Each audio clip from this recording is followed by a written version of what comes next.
Hey, what's up, guys? Thanks for pressing play on another episode of You Can't Disappoint a Podcast. Before we get started today, let's just talk about a couple of the things that we have set up for you guys. Yeah, guys, feel free to send us your trivia, your favorite funny moment, and your MVP from next week's episode over to can'tdisappointpodcast@gmail.com. We'd love to hear from you guys and have you stump us on some trivia.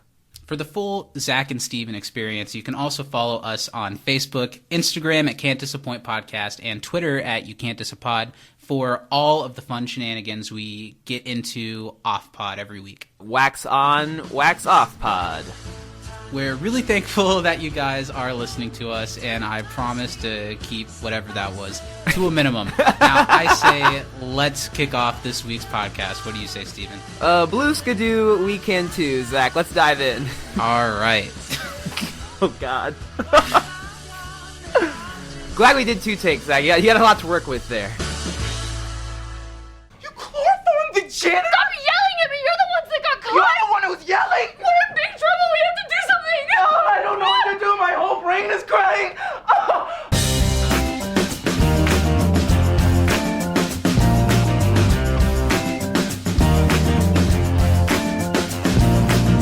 Okay. Ready? Here we go. Clap sync. 1, 2, 3. 1, 2, 3. What's the white people clap? There's one too many. All right, where's Chandler? Could I be any more podcasting?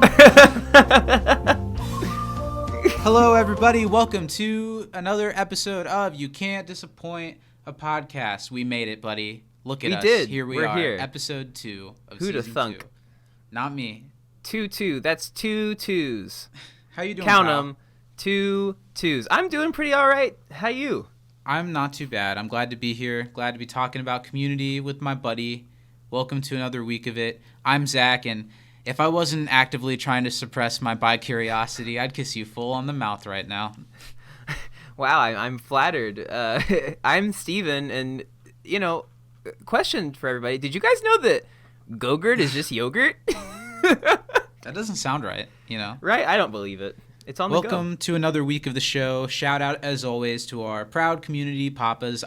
Last week, all I said was, and hello, community dad. I didn't even say what they actually are. They're at Communities, the great community fan, Twitter Avenger leader, you know? He's so cool. If you're not following, you've got to get on board with what they're doing over there. At Communities on Twitter with 2 S's. Yeah, if you didn't know, it's actually Samuel L. Jackson, a.k.a. Nick Fury, eye patch and all. He's really into community these days. Big fan. Really big fan.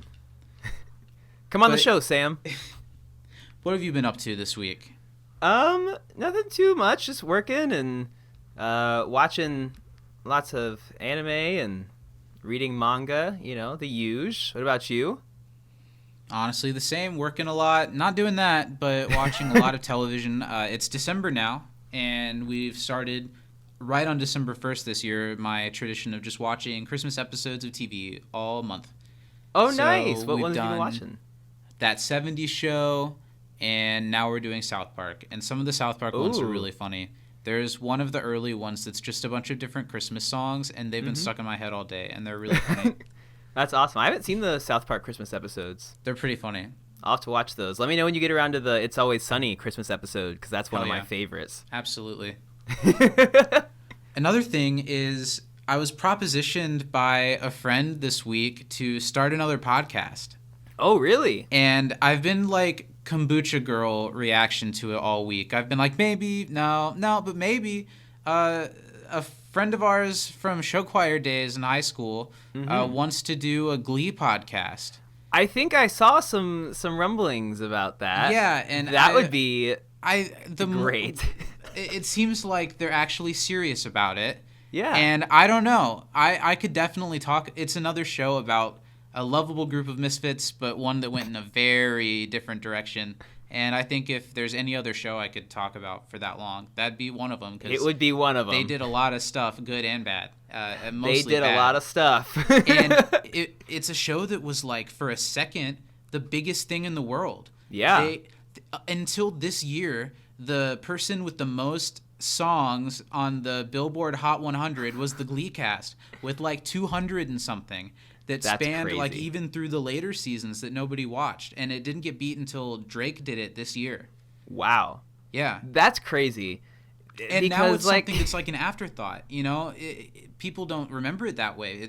People are just kind of like, oh yeah, Glee kind of sucked, didn't it? But Yeah. I remember every week I bought at least one song from the episode on iTunes. There was one every week Hence for a why while. they had so many on the Hot 100. It was like the dawn of iTunes. But anyway, if that's something you think you'd be interested in listening to on a weekly basis, let me know if there's any interest for it, and maybe we'll talk about Glee. You can't diss a will a shoe cast. You said before we recorded, he was very secretive that he had a suggestion I of do. something to watch. I and- watched an anime. I don't know if you want to call it a miniseries or what, but it was 6 episodes long. It's called FLCL or Fooly Cooly. And I've it heard of came this. out, it came out in like 2000, 2001. So it's like Yeah, a I've heard of 20-year-old this. anime. Was it an And Adult Swim anime? It did come out on Adult Swim. That was like one of the first ones that really kind of got popular in Adult Swim when they Huh. were trying to do that at first. Yeah, I And- kind of remember that. If nothing else, like, so it ended up like getting a very, very high 8 on my kind of scoring system, which for anime I do art, sound, characters, story, and overall enjoyment, and I kind of average that together. So it ended up with an 8.8 at the end. Okay. But its 2 highest scoring things were the art and the sound, because like the animation's great and all that jazz, but especially for you, Zach, the music, it's all by this band called The Pillows. And I think they're like a Japanese band, but it's like super duper like early 2000s, like alternative, kind of like almost like garage rock. And the soundtrack is killer. Like I've been Okay. banging it all week. It's Okay. really good. But I think that you and Lily especially would enjoy watching it. It's super like imaginative and creative, but at the same time it's like a story about kind of adolescence and growing up and finding your own self and identity, and it's really cool because they accomplish a lot in a very short amount of time. There's also a lot of great like just references in general to a lot of like pop culture and stuff that was really big at the time. So I rock with it. Interesting. Okay. Color me intrigued. Okay. Yeah. Color me I think intrigued. you'd like it. And it's I've on Hulu, watched 6-episode series that are way worse in the past, I'm sure. right? It's on Hulu. Well, I don't have Hulu, but matey. Even better because then you can get the dub. Yeah, sure. Okay, I'm interested. We'll see. Yeah. I'll Check it update out. if I check that one out. For anybody who does watch this show that is familiar with anime, it is by the same studio who brought you Neon Genesis Evangelion, and the creator, Hideaki Anno, is actually the voice of a cat in that show. So, fun facts. Well, I'm excited for the next couple weeks of our show. I We've am got too. a lot of stuff going on as we get through the holiday season together. It's going to be a lot of fun. I hope you got your stockings ready because we're just going to stuff them so full with podcast content every week in December, aren't we, buddy? I hope everyone has their customary Kwanzaa dashikis ready to go. Yes, so next week we will be back with our coverage of the psychology of letting go. But by the time this comes out, it'll be too late to send us trivia, so throw it in the trash. We don't need it. But if you would like to send us something, you can send us in for the following episode, Basic Rocket Science, which should be a good trivia episode. Get us those by December 10th. If you're listening to this as soon as it came out, you got a couple days, so get us in for those. And we've got a Christmas special coming up in a couple weeks. Yeah, we do. Ho, ho, ho. I'm excited. I'm thinking it's going to be very Irving Berlin. It's going to be very classy. Oh, And yeah. I plan on wearing a tuxedo and drinking some, I don't know, what's more classy, wine or a martini? Yeah. One of each. I have 2 hands. It'll be one of those, like, I don't know, we'll have some musical numbers. Liza Minnelli will show up for a while. Oh, I hope so. I want to talk Arrested Development with her, push her down some stairs maybe. We'll talk about some things. I'll get a hold of her. I'll see if she, I don't know, is she still alive? She's still... Mostly. Okay. Okay. But yeah, I'm looking forward to that. I'm thinking it's going to be a real, like, Christmas jammies in front of the fireplace with Zach and Steven. It's going to be real weird, so I hope you're excited for it. Yeah, it's going to be a real cozy Christmas... What's another word that starts with C that's, like, cute, I think you've said enough. Yeah. I'll leave the last C to your imagination for the viewers at home. Okay, let's get into this week. This week, we're here to talk about the second episode of Season 2 of Community, Accounting for Lawyers, which was directed by the incomparable Joe Russo. We like that man. He does a good job behind We the camera. do. I'm a fan. It was written by Emily Cutler, who previously co-wrote Contemporary American Poultry as her first credit, so that's a good one. It's pretty and solid. In the future of this season, she writes Asian population studies and competitive wine tasting. It originally aired on September 30th, 2010. And that's what we're talking this week, all about the seedy underbelly of Jeff's previous life as a lawyer. Yeah, I actually enjoyed this one a little more than I thought I was going to. Okay, but before we get into that, let's get into how close of attention we paid to it with some trivia. Oh boy. I've got 4 questions for you this week. Okay, I have a lucky number trace, so why don't you go first there? And we've got a whole hullabaloo of trivia this week, so Yeah, we do. Let's waste no more time talking about whatever anime Steven watched this week. I'm just kidding. I'm Stay sure tuned that next there are a week where I couple of watch people something debaucherous. at least that listen to the show and think that that's cool and like hearing what you're listening to. I hope so, because my sister sure doesn't think it's cool. Okay, I'll give you my first one since I have an extra one. What ran over Shirley's cousin? Ooh, oh my god, a shrimp truck. Shrimp Think cart, more- shrimp boat. There you go. I was going to say, Shrimp what's boat. more likely to be carrying shrimp? At first I was truck? going to say a hot dog cart, and I was like, that's not right at all. That would have also been probably a suable offense. Yeah. Okay. All right, my first question for you. What is the name of the dance team that the study group goes up against in the finals of the Pop Lockathon? They're Poppy Lock Stockings. Yeah, they are. That was good. That was good. It's a good play on words, but it doesn't quite roll off the tongue for me. Mm-mm. I have to think about if it's Poppy Lop Stockings or I don't know. Exactly. I had to double check too because I was like, wait, was it? What program does Jeff say wouldn't teach the term consequential? What television program does Jeff say wouldn't teach the term consequential? It wasn't Happy Days. No, it's a program I know that you're fond of. I Mm-hmm. think you've mentioned your affinity of it on this very podcast before. Oh damn! And now it's. I don't know. I'm That would stumped be on this one Yo Gabba Gabba. Oh god damn it! He did mention Yo Gabba Gabba. Oh, I love Yo Gabba Gabba. Mm-hmm. Stay Apparently tuned not after the enough. show for the Gabcast.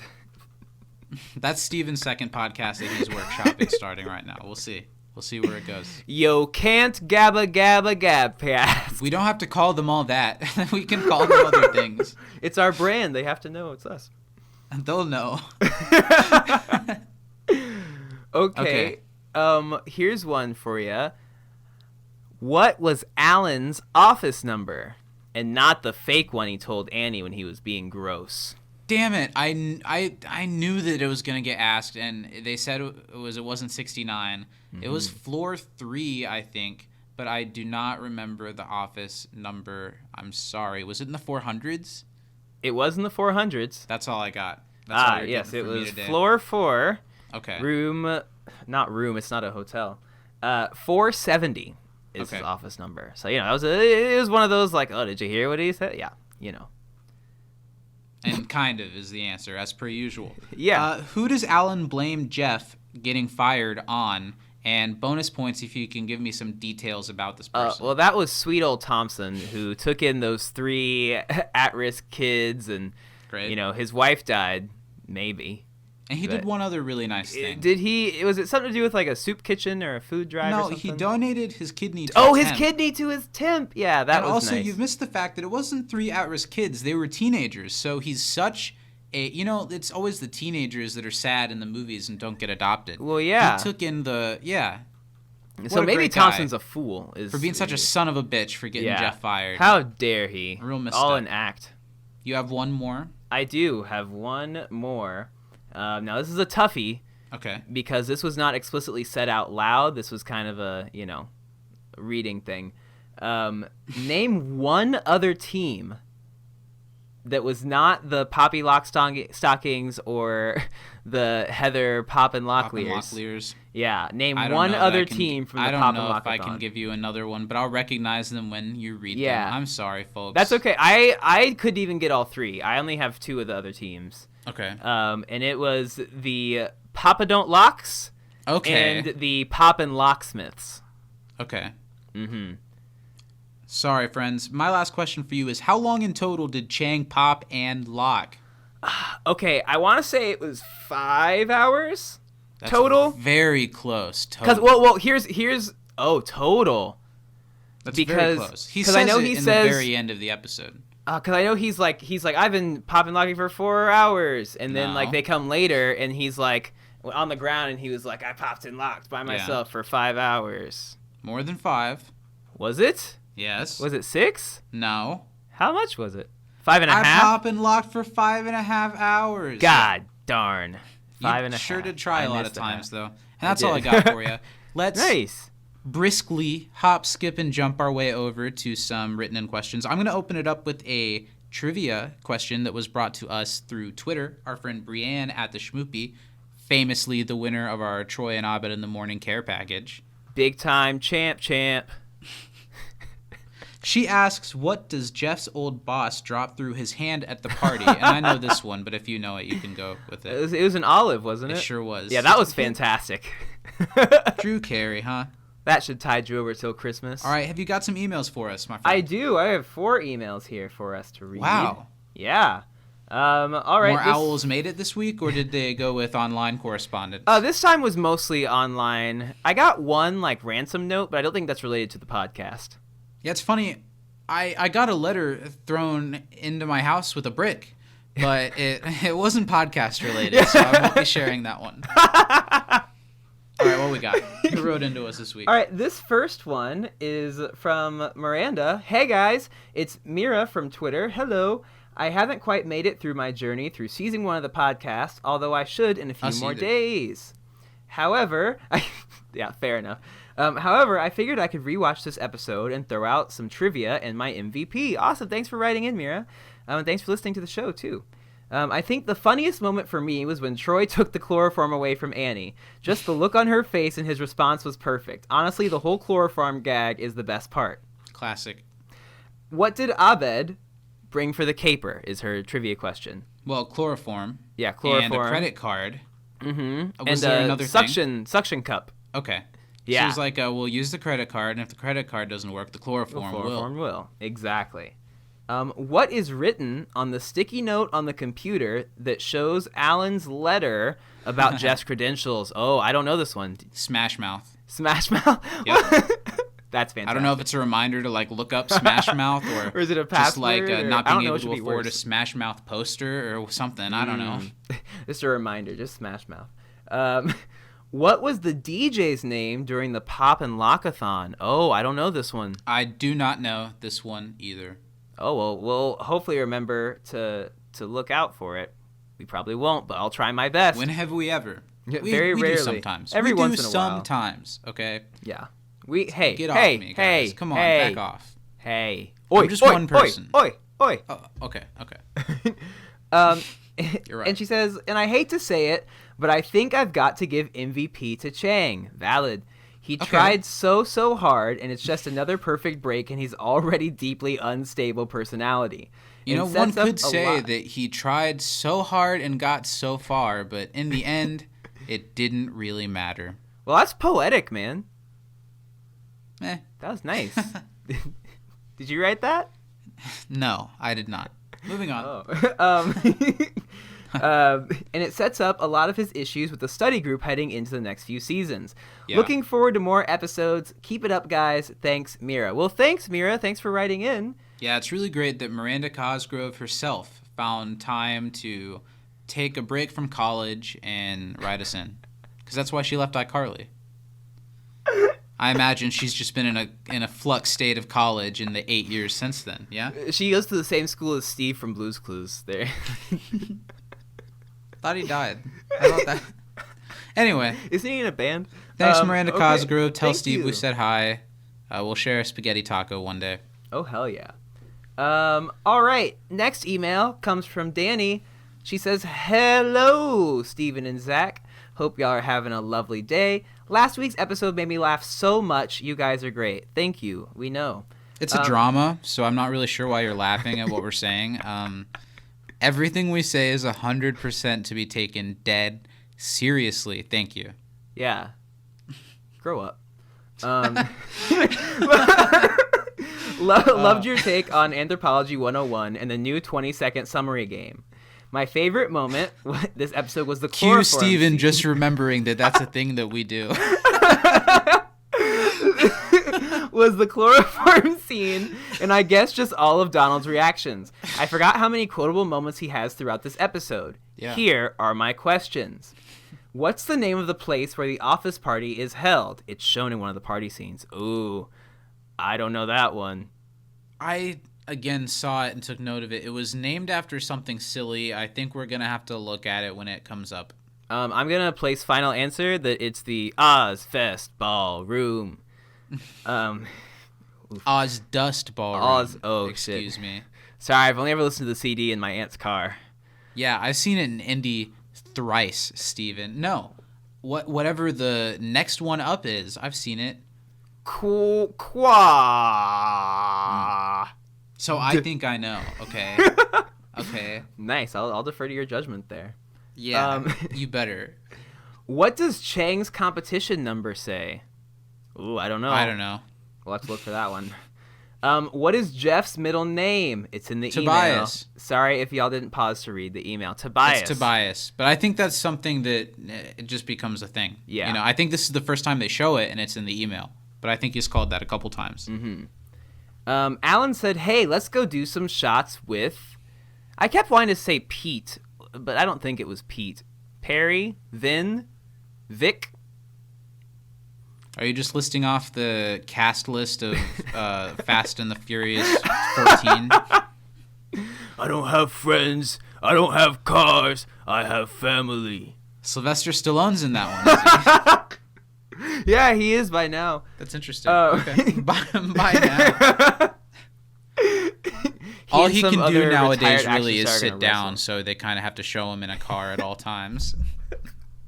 Adrian, I'm coming It to still get looks you. pretty badass, you know? Yeah. The stunt driver's doing some crazy stuff. What's next? Sorry.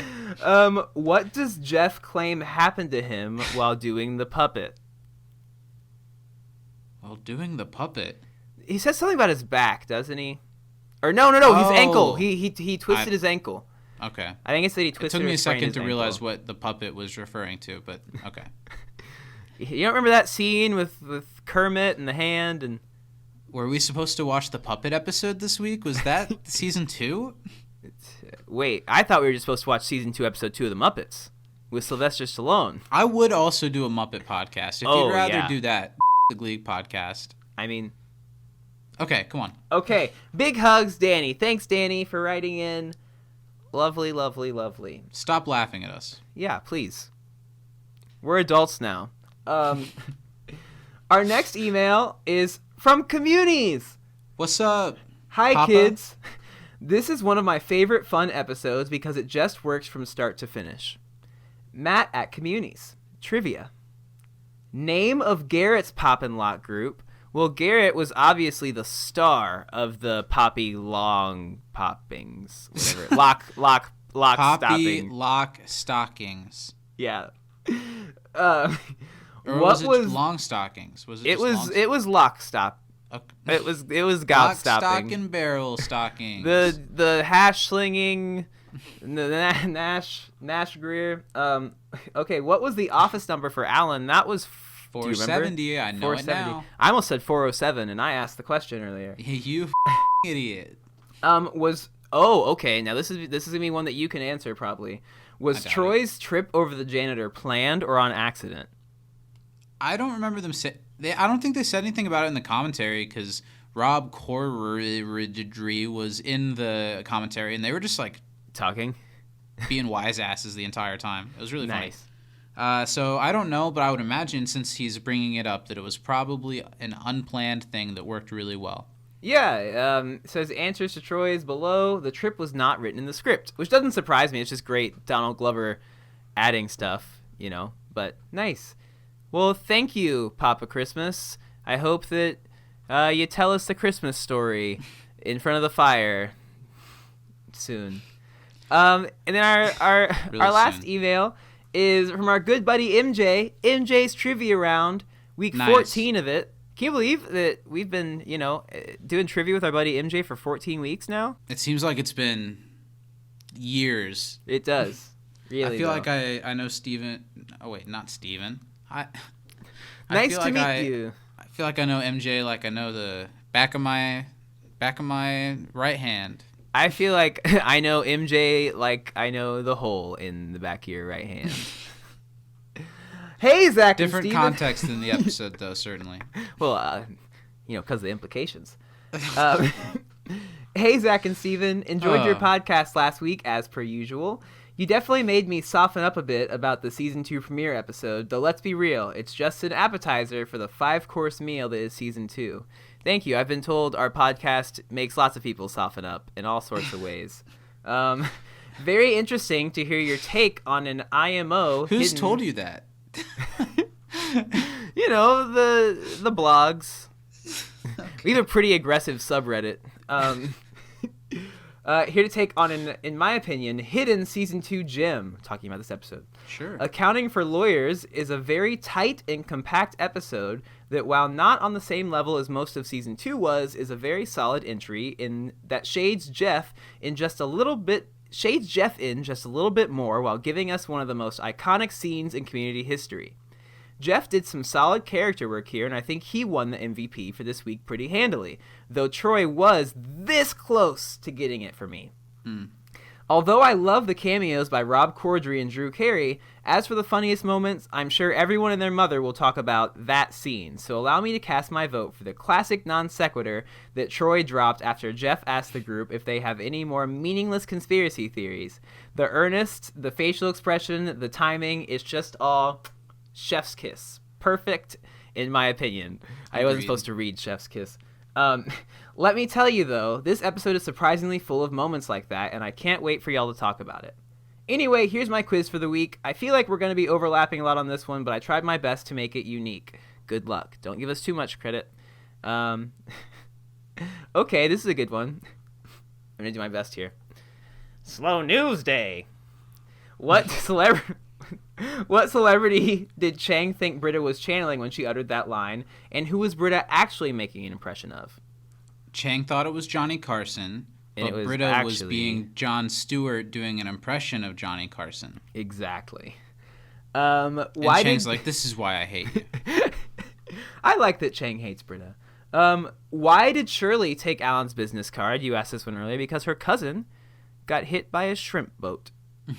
As a reward for his firm's restraint, what did Ted drop through his hand hole as a party trick? An olive. A green olive, it looked like, from where I was sitting. Then where was you don't Alan's... drop a black olive through your hand hole. Well, that's racist. Of course not. Where was Alan's office located? I'm looking for a floor and room number. That would be floor number 4. And room number 470. 470. As seen from the email that Alan sent to the State of Bar Association, what is the name of Jeff's former law firm? I didn't catch this. Oh, I did. It was one of them was Hamlin because it made me think of Better Call Saul. Mm-hmm. But the other two, I'm not sure. It was another last name that started with H, and the other two names were the same name. But I don't remember what it was. Oh, I don't remember. What was the team number assigned to the Heather Poppin Locklears? I don't know that. I didn't get a good look at the team numbers. I only noticed they had team numbers like at one moment, and it was when I saw Neil's. But name at least one other team on the Poppin Locktoberfest besides the two teams standing, and that would be the Papa Don't Lock. Papa Don't Lock, yeah. And the Poppin Locksmiths. Was that the other one that I said? Yeah, that is. Cool. Then what 3 things did Abed say is possible on the other side of the cartoon tunnel he painted? Let's see. Hearts are the shape of hearts. Mm-hmm. You float if you smell a pie. Smell pie. There's what was the other one? I don't remember. It was another cartoony thing. Well, yeah, clearly that was the bit. I don't know. Something tells me it had something to do with I don't know. Cartoons. Is it an anime thing? There are big booby anime girls. Choi, hurry, come quick. Troy would absolutely run into Steven a wall. runs smack into the wall as fast as he can. Ooh, 2D women, sign me Oh my up. god. That's one less dimension to disappoint. Till next week. Hey, but we can't disappoint, right? Well, as long as they're a podcast. Till next week, I think I caught something at Greendale. College girls. I imagine you would. Nice. I imagine you would. Whoa, MJ. I'm getting breaking news here. We've got one last mail correspondence. It turns out that brick thrown through my window was in fact podcast related and was in fact from the resident mother of half of the podcast that you're listening to right now. We've got correspondence from Stephen Baker's mother. Everyone. Oh no. Loud applause. It's pretty hard on you, so I figured maybe I should read it. That's fair. Dear Zach and Steven, I really enjoy listening to your podcast. You don't have to lie. Yeah, it's Especially okay. the occasional shout out. As the unofficial mother of said podcast, I mean, you're definitely the official mother of half of it. So, she thought it was time. She finally takes her turn at stumping the community aficionados. Ooh. I think she meant to send this to Kevin's. I was going to say, is this for Dom and Andre? Here goes. What are the nicknames used by Jeff and his former coworker? Oh, it was... One was Tango. The other was... Sundance. Yes. Hey. And she said, bonus, what was the DA's nickname for Jeff and Alan? I'm not sure on that half of it. Oh, I don't know that one either. Okay. I remember him she saying it, included but an I don't answer key, so we'll get to it Oh, later. good. In an early scene, a member of the Hat Club places a hat on Jeff's head. What two symbols are on the hat? It was like card symbols. Yeah. I want to say hearts and diamonds. I was going to say diamond, so I'll go with you on that. I guess we'll see in a I feel moment. like they were red. Who is Britta trying to imitate with her slow news day comment? And it's Jon Stewart doing Stewart. Johnny Carson. Slow news day. What 1990 film does Abed reference as featuring a relationship comparable to Alan and Jeff's? That was Bad Influence. Mm-hmm. I've never seen this film. I haven't either. I'd never heard of it. But Yeah. she also says, bonus, name at least one of the people who starred in the film. Did you catch either of those? I did not. Why, it was Rob Lowe, Oh, yeah. and I'm blanking on the other one. But the Well, person I that was a almost thought bad I had it. influence to Rob Lowe. Say what? But whoever was the bad influence to Rob Lowe. Sure. Or maybe Rob Lowe was the bad influence. Rob Lowe would never. I mean, he Well, kind of... actually, he kind of would, wouldn't he? We like to forget, but... Yeah, I did forget about that one. Also, we've got, what is the name of the study group's Pop and Lockathon team? They were the Heather Pop and Locklears. Boop, Yeah. boop, boop. Sure were. At Jeff's office party, what does Jeff tell Ted he should open if he wants to like his employees? A hair salon. Absolutely. What items did Abed bring to the office party to help steal the incriminating email? Credit card, chloroform, and a suction cup. shoop. Yeah? Yes. And finally, we've got, what excuse does Jeff make for leaving the office party? He Is it caught that something I at think I caught Greendale. something at Greendale? Yeah. We'll check out the answers really quick. It's a document and everything. Oh, wow. Serious biz. Tango and Sundance were the nicknames. Nice. And the DA's nickname that we didn't get was Litterbugs. Oh, okay. I remember that. The Hat Club, it was a diamond and a club, not a heart. Damn it. We were right with Jon Stewart. We were right with Bad Influence. Oh, now I remember, after seeing the answer, it was Rob Lowe and James Spader. Oh. Heather Yeah. Pop and Locklears was right. Hair Salon was right. Chloroform, credit card, suction cup was right. And he says he caught something at Greendale was right. That was Not too bad. Yeah, we did well We did there. pretty okay on answers. She closes out with saying, since they graciously contributed to this list, your siblings also wanted to weigh in on their MVP for this moment. Ooh. Or for this episode. Sorry. Your brother has said Annie.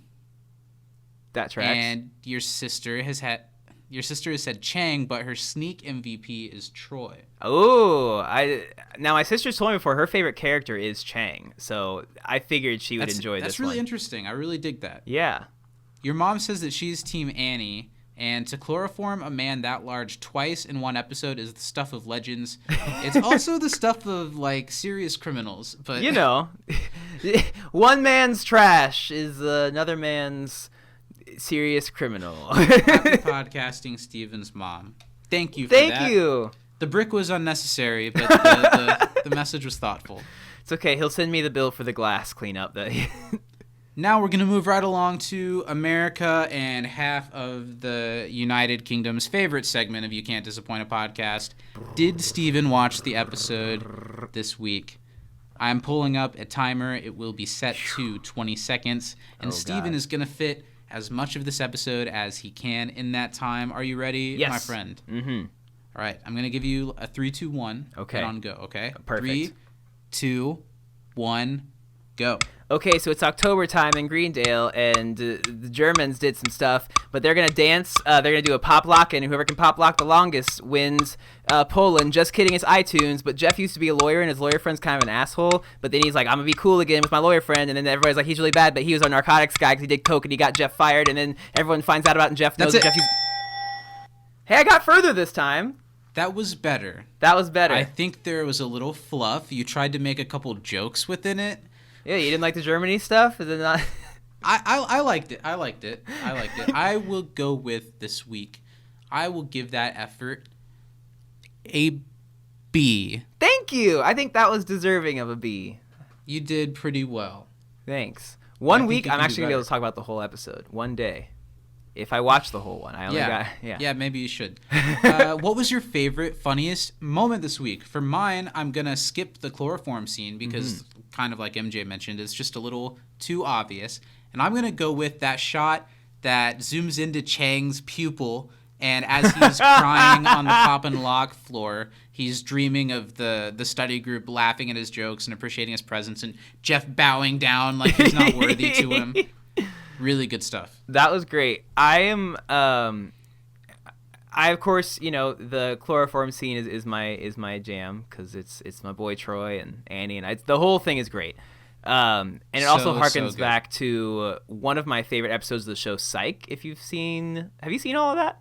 I've seen like the first 2 seasons. In like the last season or something, there's an episode that was like much better than the rest of the season, and it's very funny. But I am going to give my like honorable mention scene to the whole like final dance scene. Chang with his last bit of energy, kind of carrying it, and then Troy coming out and half-heartedly popping, and then passing it to Jeff. I really enjoyed that whole little thing there. That was a good way to end this episode, and I guess a lot of that episode was written on the spot. They were changing it up as they were doing it, and they handed Joel McHale his speech for that episode when they were filming it. Wow. So kudos to the community team for making it happen. Mm-hmm. And what else? Do we have any other segments? Is that it? What else do we do? Is that it? Not until we record for the Patreon later. Yeah, but that's not related to this episode. So why are you bringing it up here? Let's get into this episode. How did you feel about this episode, Accounting for Lawyers? I really enjoyed it. Normally if it's an episode where Jeff's going to be a bit of an asshole, I'm like, ooh. But I really, really enjoyed this one each time I watched it. Great guest stars, funny stuff. Argue that Jeff's not exactly an asshole to anybody in this episode. I think he's kind of a douche when he starts being lawyery again at the beginning. Not necessarily like he's an asshole to anybody, but he definitely goes back in the beginning. Yeah, it's Jeff. so much more that he's like a frat boy in college who's like a mild-mannered dude now, but then he gets back with that group of people and they're talking the same way they did when they were 25 or whatever. I don't think he does anything wrong. I think it's totally relatable to be back in a situation like that and just put yourself right back in those shoes. I see what you're saying.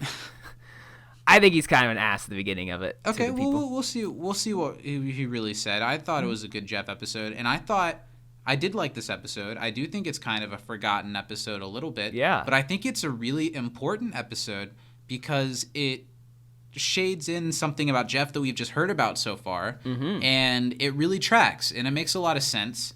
And it's not exactly the most memorable episode, even though there are quite a few really funny, memorable bits. But I just think it's a very important episode. I'm surprised there wasn't something like this almost like early on in the series. Yeah, me too. I feel like they very easily could have gone to the lawyer thing like right away because that was the first thing we learned about him. And like you mentioned, there are definitely a few very memorable guest appearances in this episode that really stand out. So let's dig into it. I'm ready. Let's dive in. The episode starts out in the cafeteria, and everybody's wearing these green hats, and the study group is kind of discussing that They're not sure if the dean's planning something or if there's the Hat Club is struggling for attention. I like how Jeff says, speaking of the dean, when they were talking about things that are bad, and he just shows up like he always does. And he does quite a classic, trying not to be racism thing when he's talking about how they always do an Oktoberfest thing, and lately people haven't been showing up, and he says quietly because of the diversity that nobody's interested in that. I think the joke that was about German history, a little bit of it goes a long way. I thought that was a little weird. I thought it was funny because Annie being Jewish and being maybe we don't need to go too heavy on the Germany but it's stuff. not totally Germany's fault. It's Germany's fault, but their history is so much broader than that. Is it? Well, come on. Because when I think of Germany, I don't necessarily think of They may have let Hitler get into power, but we've made Trump the president. Come on. I don't think very fondly of us either. I think that I laughed. I'll give it that far. I laughed in the first time I watched the episode. Well, it made me think of there are some episodes, I don't know if the first one, I think it's season 3, with some German characters, including in the first one Nick Kroll, and it's the foosball team episode. And they paint some pretty silly stereotypes of German people. So I thought this was kind of a precursor for what they're going to do with that. I did like how, so the dean's trying to make the thing more hip and cool so more people show up. So he's made this graffiti style poster for the event, and he's like, I'm going to give this to you, Troy, just because he needs someone like Troy's approval on it. Well, and I also love that the dean is dressed in lederhosen but also has a Jesus piece on. I think that is just a fantastic blend of cultures. He's really being progressive. And as Steven mentioned in his whatever you want to call that, he mentions the annexing Poland and the iTunes gift card. He pats Jeff and leaves. And yeah, so the school's doing a breakdance contest for Oktoberfest, and the winner gets an iTunes gift card. And I think it's a really funny, silly Greendale goings-on to pair with what's going on in the main storyline in this episode. Yeah. I like whenever we cut back to what's going on at the pop and lock. I don't know why it's so hard for me to say. It's really difficult. In the pop and lock contest, I think it's really funny. I think it's pretty cool. Yeah, I like it. I think that it's very easily, the beginning of the episode, just, thrown away, but it's, still there the whole time and is really funny. And then all of a sudden it's a big part of the end of the episode, and that works really well too. That's what brings everything together. I can't help but think about that episode of Always Sunny where Same they put here. the bar Charlie accidentally puts the bar up as a prize in a radio hosted dance marathon. Oh my gosh. It's a really funny episode. Really great. Are you in high school? I know you were a dance marathon kind of guy. I was a dance marathon kind of guy. Is the way it's presented on television comparable to what it actually is? Not even a little bit. I thought that's what it was going to be, and I was like, oh, we dance till we can't. No, it's just a dance that goes for a long time. How long is a long time? I believe when I was a part of it in high school, now I never did the one in college that raised a lot of money, but in high school, the one we did was from 6 p.m. to 2 or 3 a.m. or something like that. Okay, that's pretty long. Yeah, it was a long time to have to but be there there. wasn't a prize for whoever's left standing at the end? No, it was there were some door prizes. And oh, there was we would do a basketball tournament that had a prize, but it's not even dancing. I'll always remember in that Sunny episode how Rickety Cricket had a hydraulic exoskeleton for injuries, and the gang starts sharing it between them to try to help them win. And there's one line where one of them's like, hey, snap me off a piece of that exoskeleton really quick so I can do this. All I can think of in that episode is just the image of Charlie Day and just dancing, eating a brownie full of tranquilizers, and he's trying to keep dancing and just drool falling to the floor from his face. Oh, let's talk about that instead. Okay, so that opens up with I like the line that Jeff and Abed have right before they encounter Alan when Jeff says, "Is it just me or is this place getting more cartoony every day?"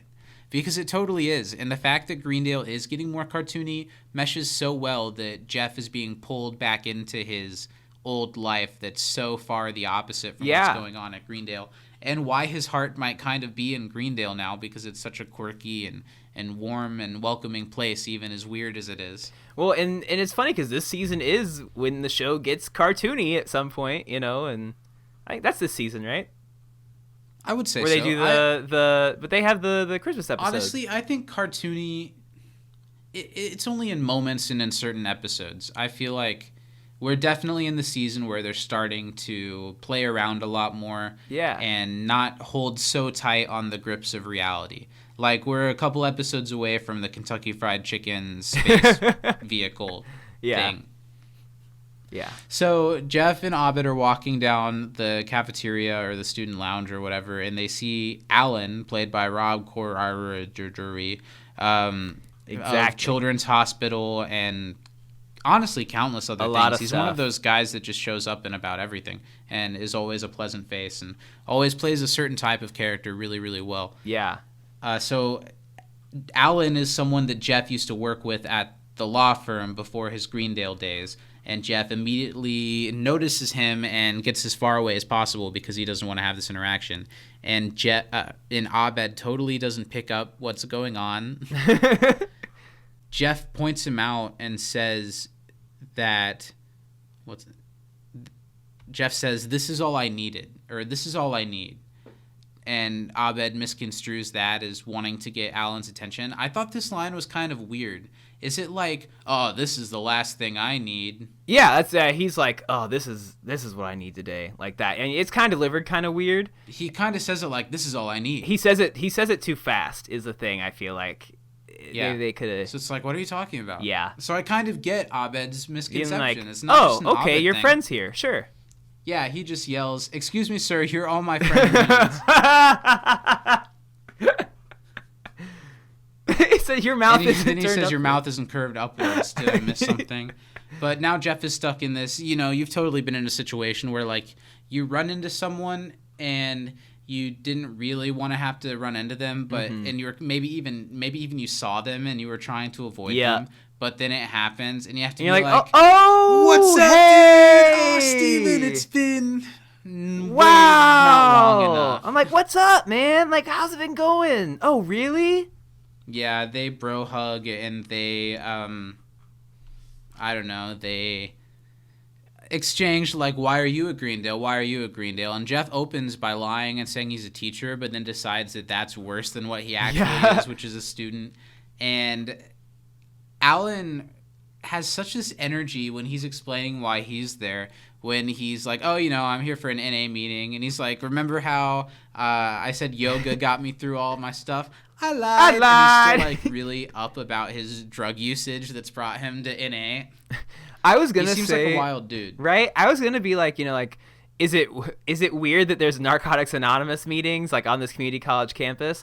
But then I was kind of thinking to a local. I don't think so. Yeah, I feel like they would have them at. That's where you have stuff like that. Yeah. That's where like, I don't know, like maybe in a church, maybe in a like conference building, or like a community college would absolutely need the money and or be willing to use their tracks. I think it makes total sense.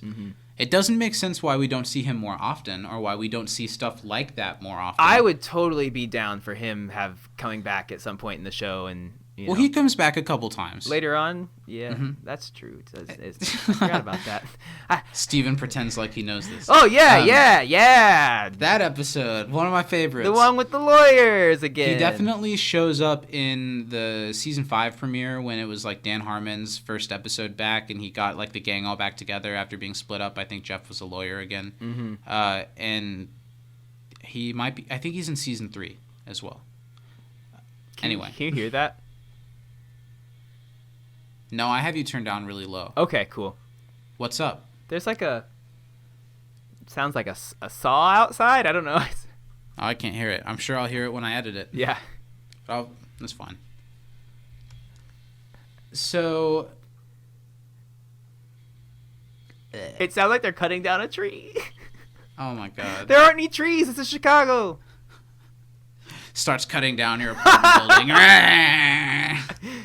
It topples down. Boss's orders. I'm recording a podcast. Can you stop?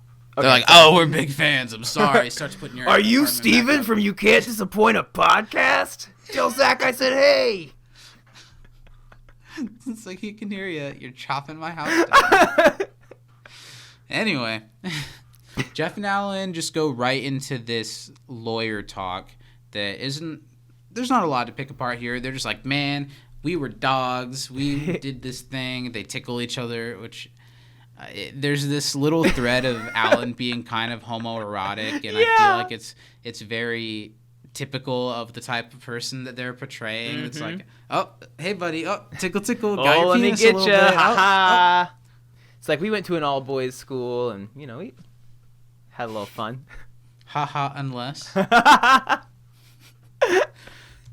So they leave to get a drink, and there's a funny bit about, like, hey, aren't you here for NA? And he's like, well, yeah, I stopped doing blow. I didn't stop being rad. And they go off to be weird lawyer douchebags together. And it is funny, the turn of phrase when Jeff's like, you have no idea what this place has done to me. And Hat Club comes up and puts that silly hat on him. He's like, now you kind of get what this place has done to me. And then for the second episode in a row, we get a full theme song sequence. I was so excited. It must be like a thing now. This must be where it started happening. Maybe the show... Because, you know, usually when there's not a theme song, it's because of time. They want to get as much of the episode as they can and not cut any more bits for the theme song amount of time. But I think they must have at some point been like, man, we've really got a winner on our hands. Yeah, with we this have a really good sequence. theme song. We've got to use it all the time. Yeah. Because it's so, I don't know, the best theme songs just absolutely set the mood for the show that you're about to watch and prepare you for the headspace and the vibe that you should be in. And Community does it so well. It's so warm, but the lyrics are also like kind of dark and sarcastic. And I don't know, I love it. I think it's one of my favorite theme songs of all time. I'm a big fan of a good theme song. I was actually, so I know you said something earlier about, you know, Community like having like, you know, one of the best theme songs, like why is it Community, right? And I was thinking, I was like, you know, like in terms of like, especially non-anime shows, because animes take their theme songs very seriously too. They have like, you know, all of them usually have like a pretty big artist like doing them. But the Community theme song is pretty top notch. And I love like the little cootie catcher and all that stuff. Like it's just so iconic. It's easily one of my favorite like TV theme songs of all time. So to open that up a little bit more, what else immediately comes to mind when you think best theme song sequences, or even just like the shows that have a little blurb of music, like the best theme songs that set you up for the experience you're about to have? I love the Friends theme song and opening. I'm a big fan of that. I like the Office opening. Okay, quite a bit. The Office one is pretty good. As much as I don't like the show, love the Big Bang Theory theme song. Okay. Try to think off the top of my head. There are really Scrubs. Big Oh good my ones. God. The Scrubs one is good. When I was into the show, I was a big fan of the Orange is the New Black theme song sequence. Yeah. It's a little long, but I really like the that song one. to it. And then simple ones, I really, really like the opening sequence for Better Call Saul. Oh. I'm trying to think as far as theme songs. As far as like a song that tells the story of the show, I would say look no further than the classic theme song to early 2000s masterpiece, Phil of the Future. Hey, he's a 27th century. Meet a boy named Phil and his family on vacation from the 32nd century. Or whatever it was. Yeah. So you should go watch Phil of the Future. If you I never don't have. hate It's Phil of the probably Future. terrible. Have you watched it since you were No, 12? of course not. Sure. Other good theme songs, I liked the Charmed theme song quite a bit. That's a I jam. don't know that one. Oh, I am human and I need to be loved just like everybody else. So, yeah. Sounds great. I'm a big fan of The Simpsons. Obviously, the opening sequence to The Simpsons is one of the most recognizable of all time. There's a lot of good I'm ones. a big fan of the music in general for Family Guy because they use a live orchestra for each episode. They did. They don't do that anymore. No, they don't? That's lame. I don't think so. I don't think they've done it in a long time. Whack. Never mind. I retract my statement. But it's still the same type of music. You know, you can kind of notice nowadays because it's just like the same ones. Music fills every time.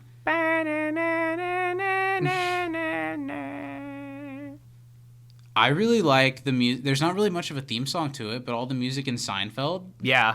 Apparently, the bass artist who did all of that would make different blurbs of music for the like stand-up sequences of each episode. So the rhythm of the bass like complements the rhythm of the jokes that he's telling. That's awesome. So it's not always just the same.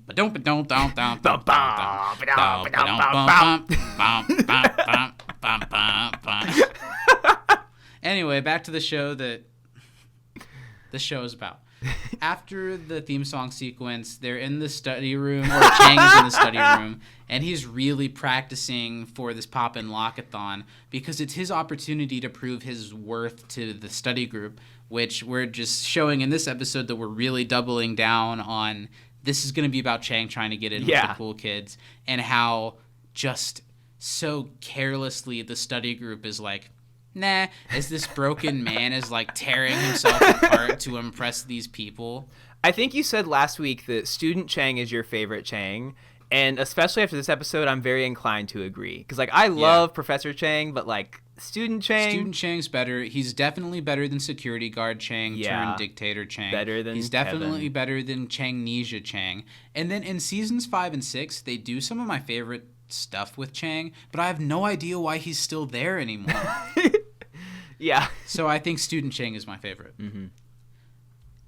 He's just really going at it, and he's doing it in front of the whole study group who are looking very unimpressed. It's so rude. He's trying so hard. Yeah, like Troy is very unimpressed. Annie and Britta are a little disgusted. Pierce is, disgusted, but it probably has more to do with his race than anything else. But Kim Jong gets a lot of really good physical comedy with the pop and locking in this. I like how he pulls himself back up to standing position from the end of his dance to start talking to the study group. He's committed. And they're all kind of like, I don't know, he says you need 7 people to stand a chance in the contest. And they're all like, we don't need 7 people. We have 7 people. And this is, I think, a little bit of a messy way to bring up the Jeff and Alan doing stuff together. Yeah. You know how Chang's like, well, obviously everyone on the campus knows that Jeff and Alan are hanging out now. But at least they kind of pull fun at it with the slow news day thing that Britta does. Oh. And I liked what you mentioned, the rivalry between Chang and Britta that really has there's nothing that spurred it. And Britta does become the punching bag for the show in general. Yeah. But from the beginning, it's like Chang hates Britta her from for the no very reason. start. You depress me. Ken does some really great work in this episode. I can definitely see why people have him up there as their MVP for the episode. Totally. The way he kind of pop and locks out of the room is funny. The group discussed Jeff and Alan and how he's kind of douchey, and I don't know, they're basically just discussing it. Not a lot going on in this. This is where they talk about the movie Bad Influence.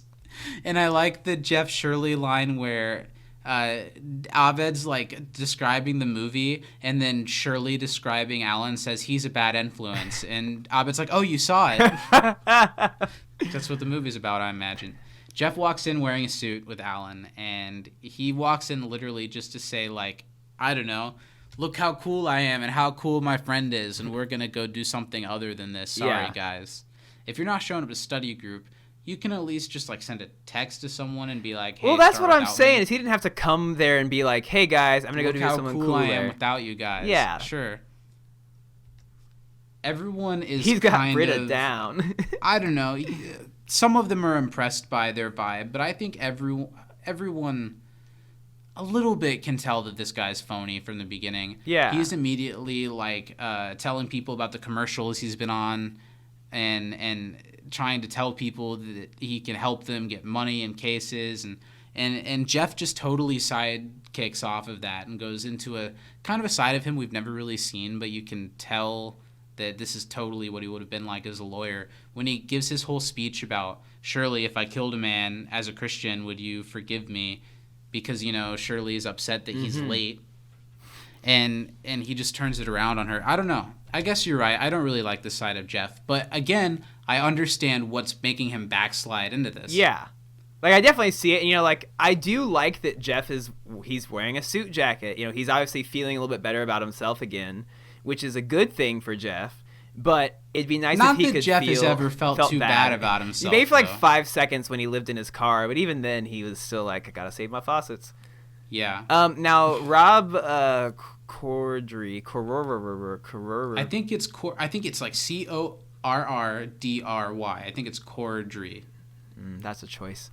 And it's not really. He does a really good job. Now, it's not so much show don't tell, because they do kind of tell it for sure later. But from the beginning, he's like really eyeing Annie in like such a like slimy way, but really good, like, you know, character acting from him as per the this episode in general.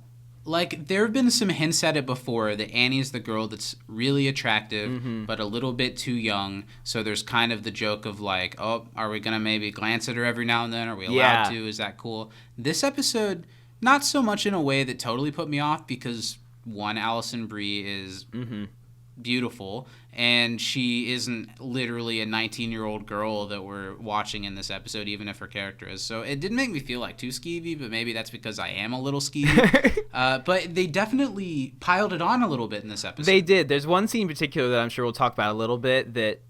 Oh, I'm sure. Yeah. It's not necessarily out of character based on something someone has said before, but it was a little... I don't know. And I always kind of feel like with Annie, and I'm glad that they do this, but it seems like when she's being especially objectified, she's never really showing that much. No. Like, I feel like the cleavage that's shown in this episode is pretty tasteful. And I you know what I mean? It's not a lot. It's not like too much or anything. Yeah, it's like the skeleton costume in the Halloween episode from season 1 when she's like, when Britta's like, oh, I hate it when girls dress up like a slut, and she's just wearing like a bodysuit. Yeah, I don't know. Exactly. But we'll get to that. We'll heavily dissect that as we get to it throughout this episode. This is a classic moment here, a classic Pierce moment that I love that's memed a lot, where Pierce like has to show that he can come to bat with these lawyer types. And I love how Pierce says, I can reach into a man's soul and unravel it with one tug. And Alan's just totally unfazed and it's like, cool. Yeah, what you got? And then Pierce loses all confidence, like, you're bald. And the speed of the back and forth from, you're bald, so are you, I'll kill you. It's just perfect. It's one of my favorite Pierce moments yet. It's really good. Jeff and Alan start high-fiving over nothing really, and then they decide to leave as the study group is now in shambles. Jeff literally laughs at them as he's leaving. Okay, I'm starting to see more that maybe I shouldn't have stood up for him like I did in the opening moments of today's podcast. He's kind of slimy right here. And Chevy continues to nail this bit as well. When he's sitting down, like, composing himself, he's like, I have hair. And then he just breaks into tears like, I have hair. Father, I have hair. I didn't catch the father. I feel like this is another one of those things that I think we talked about last week where it's Chevy saying lines through gritted teeth because you know that probably someone on set brought up his thinning hair and he probably got defensive about it, so it got written into the show. Yep. And now Chevy has to like live up to his actions kind of and play himself off for jokes. Yeah, my headcanon is that his reactions to these things are 100% genuine. Like, they're like, okay, cut. Hair. They said cut, and then Rob Corddry was like, you're bald. And then they started filming again. Like, we have to get Chevy out of the room before anyone says anything remotely mean about him. Okay, so now we're at what looks to be like a fancy steakhouse, and Alan and Jeff are talking about the law firm that I guess they work for opposite law firms, but Alan has a connection with Jeff's law firm. Is that what's going on? Okay, I don't totally get that because he like says to Abed, he's like, we worked with different partners, something like that. Okay, Here's what I think. In the law firm, there are multiple partners. There's like Hamlin and Hamlet. And sure, so they were on different partners' teams. So they are teams. Same firm, different teams. Okay. Sure. But they're talking about Alan suggests that Jeff come hang out at a party or like a group gathering that they're having, and Jeff isn't really sure about showing his face. Like, naturally, he got fired pretty embarrassingly from the job. And Alan kind of brings to Jeff's mind and ups his ego by saying, like, everyone thinks Jeff's kind of a legend for having gotten away with that and having been such a good lawyer without any qualifications. And Alan thinks that if Jeff came to this party with him, that he'd be like the hit of the party, and that he should really go. And Jeff obliges. Yeah. We cut back to the study room, and everyone's kind of bummed out without Jeff there. It's kind of like the party's gone. And there's a not quite as classic Pierce joke when Troy says, "What does Alan have that we don't have?" And it's a butt for Jeff's wiener. Okay. Which is also what makes this so funny is that nobody laughs, and Pierce is like, no. I mean, we all have butts too. Yeah. He's like, no, it's funny because they're gay. So that's what I'm trying to say. That is kind of funny. Everyone knows. Yeah. Annie doesn't like it. They all don't really like it. But Annie makes a connection and connects narcotics to Alan, connecting Alan to a Narcotics Anonymous group that Annie had been in before with her previous struggles before the Greendale days. And I think this is a really thoughtful connecting of stories. I do too. I think this is something that, like, with sitcoms, sometimes what gets us from point A to point B is something you just kind of got to go with because they've only got so much time and they do this every week. How clever can it actually be every time? But this was a good one. It makes sense. Yeah. Yeah, I like this a lot. I don't know a whole lot about that Dan Harmon guy, but he's really going places, kid. Is this one of those, figure eights that he likes to make with his writing? Yeah, the Dan Harmon figure eight of sitcom laughery. Everyone's very familiar with it. He turned comedy on its side, and so now it's an infinity joke. It's a pyramid. The pyramid sitcom scheme. He's a pyramid. The bean system. Someone should make a podcast about that. Yeah. Not the bean system, about the story paradigm. Someone should do that. Maybe we should do that. I don't think anyone else is doing that. Hey, you want to start a podcast together? Not really. I don't know. So Annie has put together this connection and isn't really supposed to share the connection because it happened in A. Do you think this is something that people who are in groups like this really hold up to? Or do you think they go home and tell the people that they're close to, like, this guy just said some crazy stuff?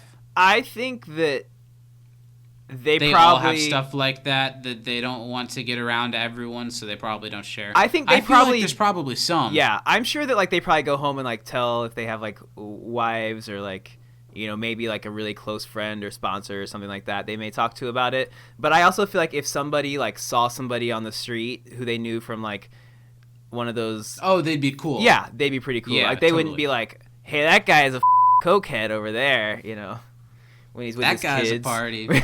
That guy's, like, at Disneyland, his kid's like, oh, hey, you're the guy who did heroin and then killed that guy, right? Like, yeah, like, I don't think they'd come up like that. I like how they set up here that Annie knows something but can't share it. So they do this whole long thing where Annie writes it down for some reason, but they're going to do charades, and they build up this whole thing of them guessing, and Abed's like, oh, I'm in with this group. And then Shirley just picks up the notebook and reads. Well, because it seems like Abed was the only one who was excited for that. Like, Troy was annoyed, Pierce was, along for the ride, and Shirley's just kind of like, all right, Annie. Why did she write it down? Right? I think she knew. It was so the joke could work. Jeff walks in just as this is happening, and so it's blurted out to him that Alan is the one who narked on Jeff not having his proper certification to be a lawyer and losing his job. And one thing I do really like about Jeff in this episode is how he deals with that information, both now when it's not proven and later on when it is. Yeah.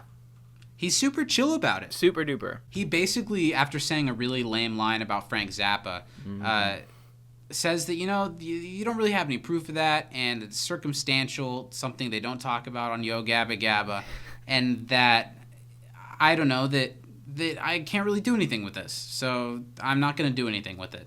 Exactly. And, he says it kind of, like he said, like, about the circumstantial and all that, but I do, like you said, like how Jeff handles this information, because he probably on the inside was like thinking, oh shit, like he is kind of a slimy guy. Maybe that is a possibility. But I think at the same time, he is so excited to be back in this lifestyle, seemingly, or to like get a taste of it again, that he doesn't want to entertain anything that'll ruin that.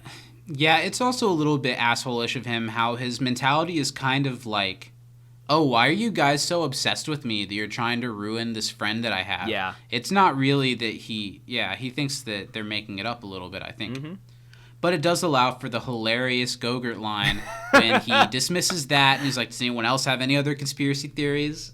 And Troy's like, and I won't buy into it. There's no way that they're the same thing. Gogurt... it's in a tube. It's not portable. Yogurt's not portable, but Gogurt is. Yeah, it's in a tube. And Gogurt you can have frozen or not frozen. You can't do that with boring ass Gogurt yogurt. sickle on a hot day slaps. Or the classic, like, I've had Gogurt in my lunch bag, like, as the ice pack, and then by the time it's lunchtime, it's a Gogurt again. Classic. Yogurt could never. No, what's a yogurt gonna do? Go bad? Yeah. Yeah, because it's already made with bad milk or whatever. Thanks, Jamie Lee Curtis. Yogurt is basically just mold in a tube. Gogurt is gold. Is cool and hip and has commercials. Dannon?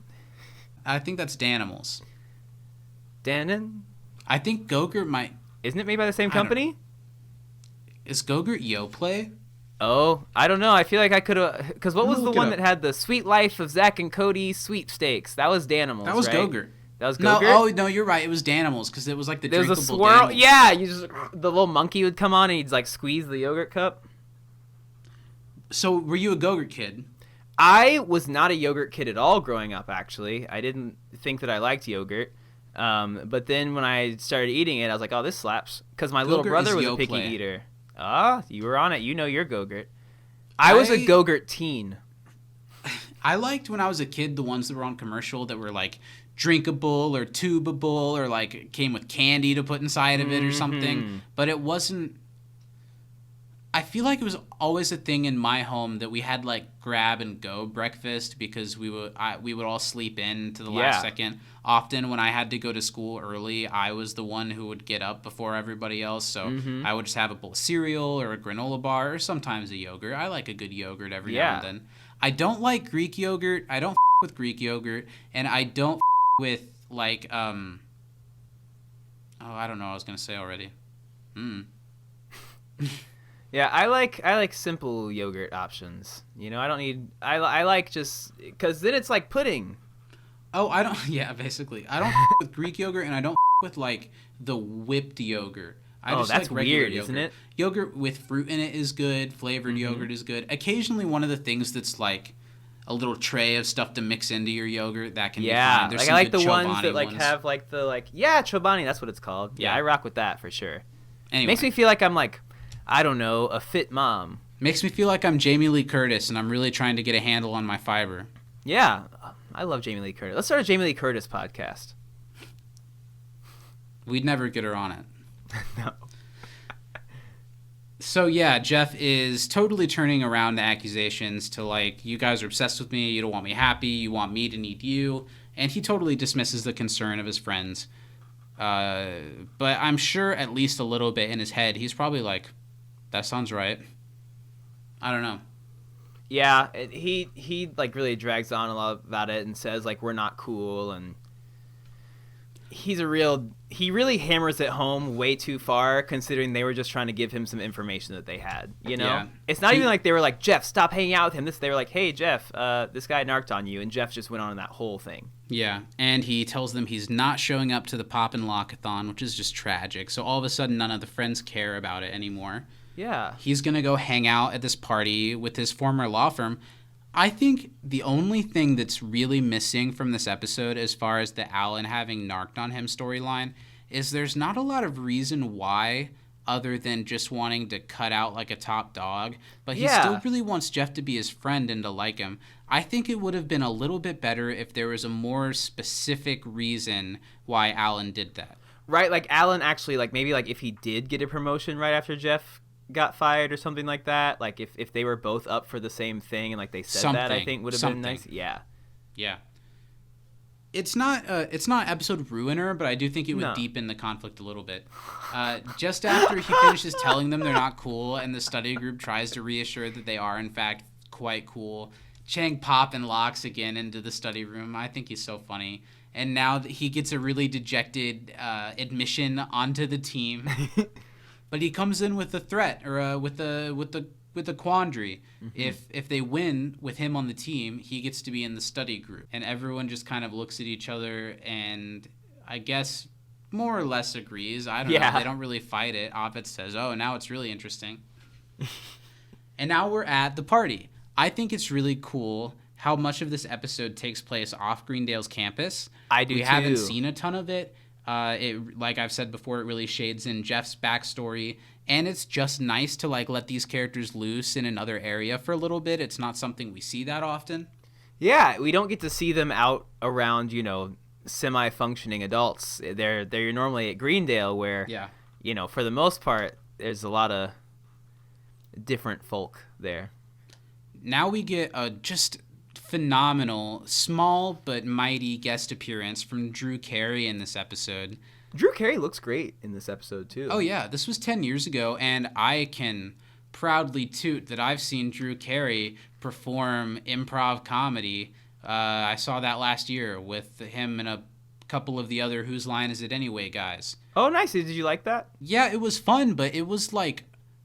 It felt like it was over as soon as it got started, and really? I could have watched a lot more of it. I really like Whose Line Is It Anyway. I didn't grow up watching it, but what I've seen of it I think is really, really funny, and I like all the people that are on it.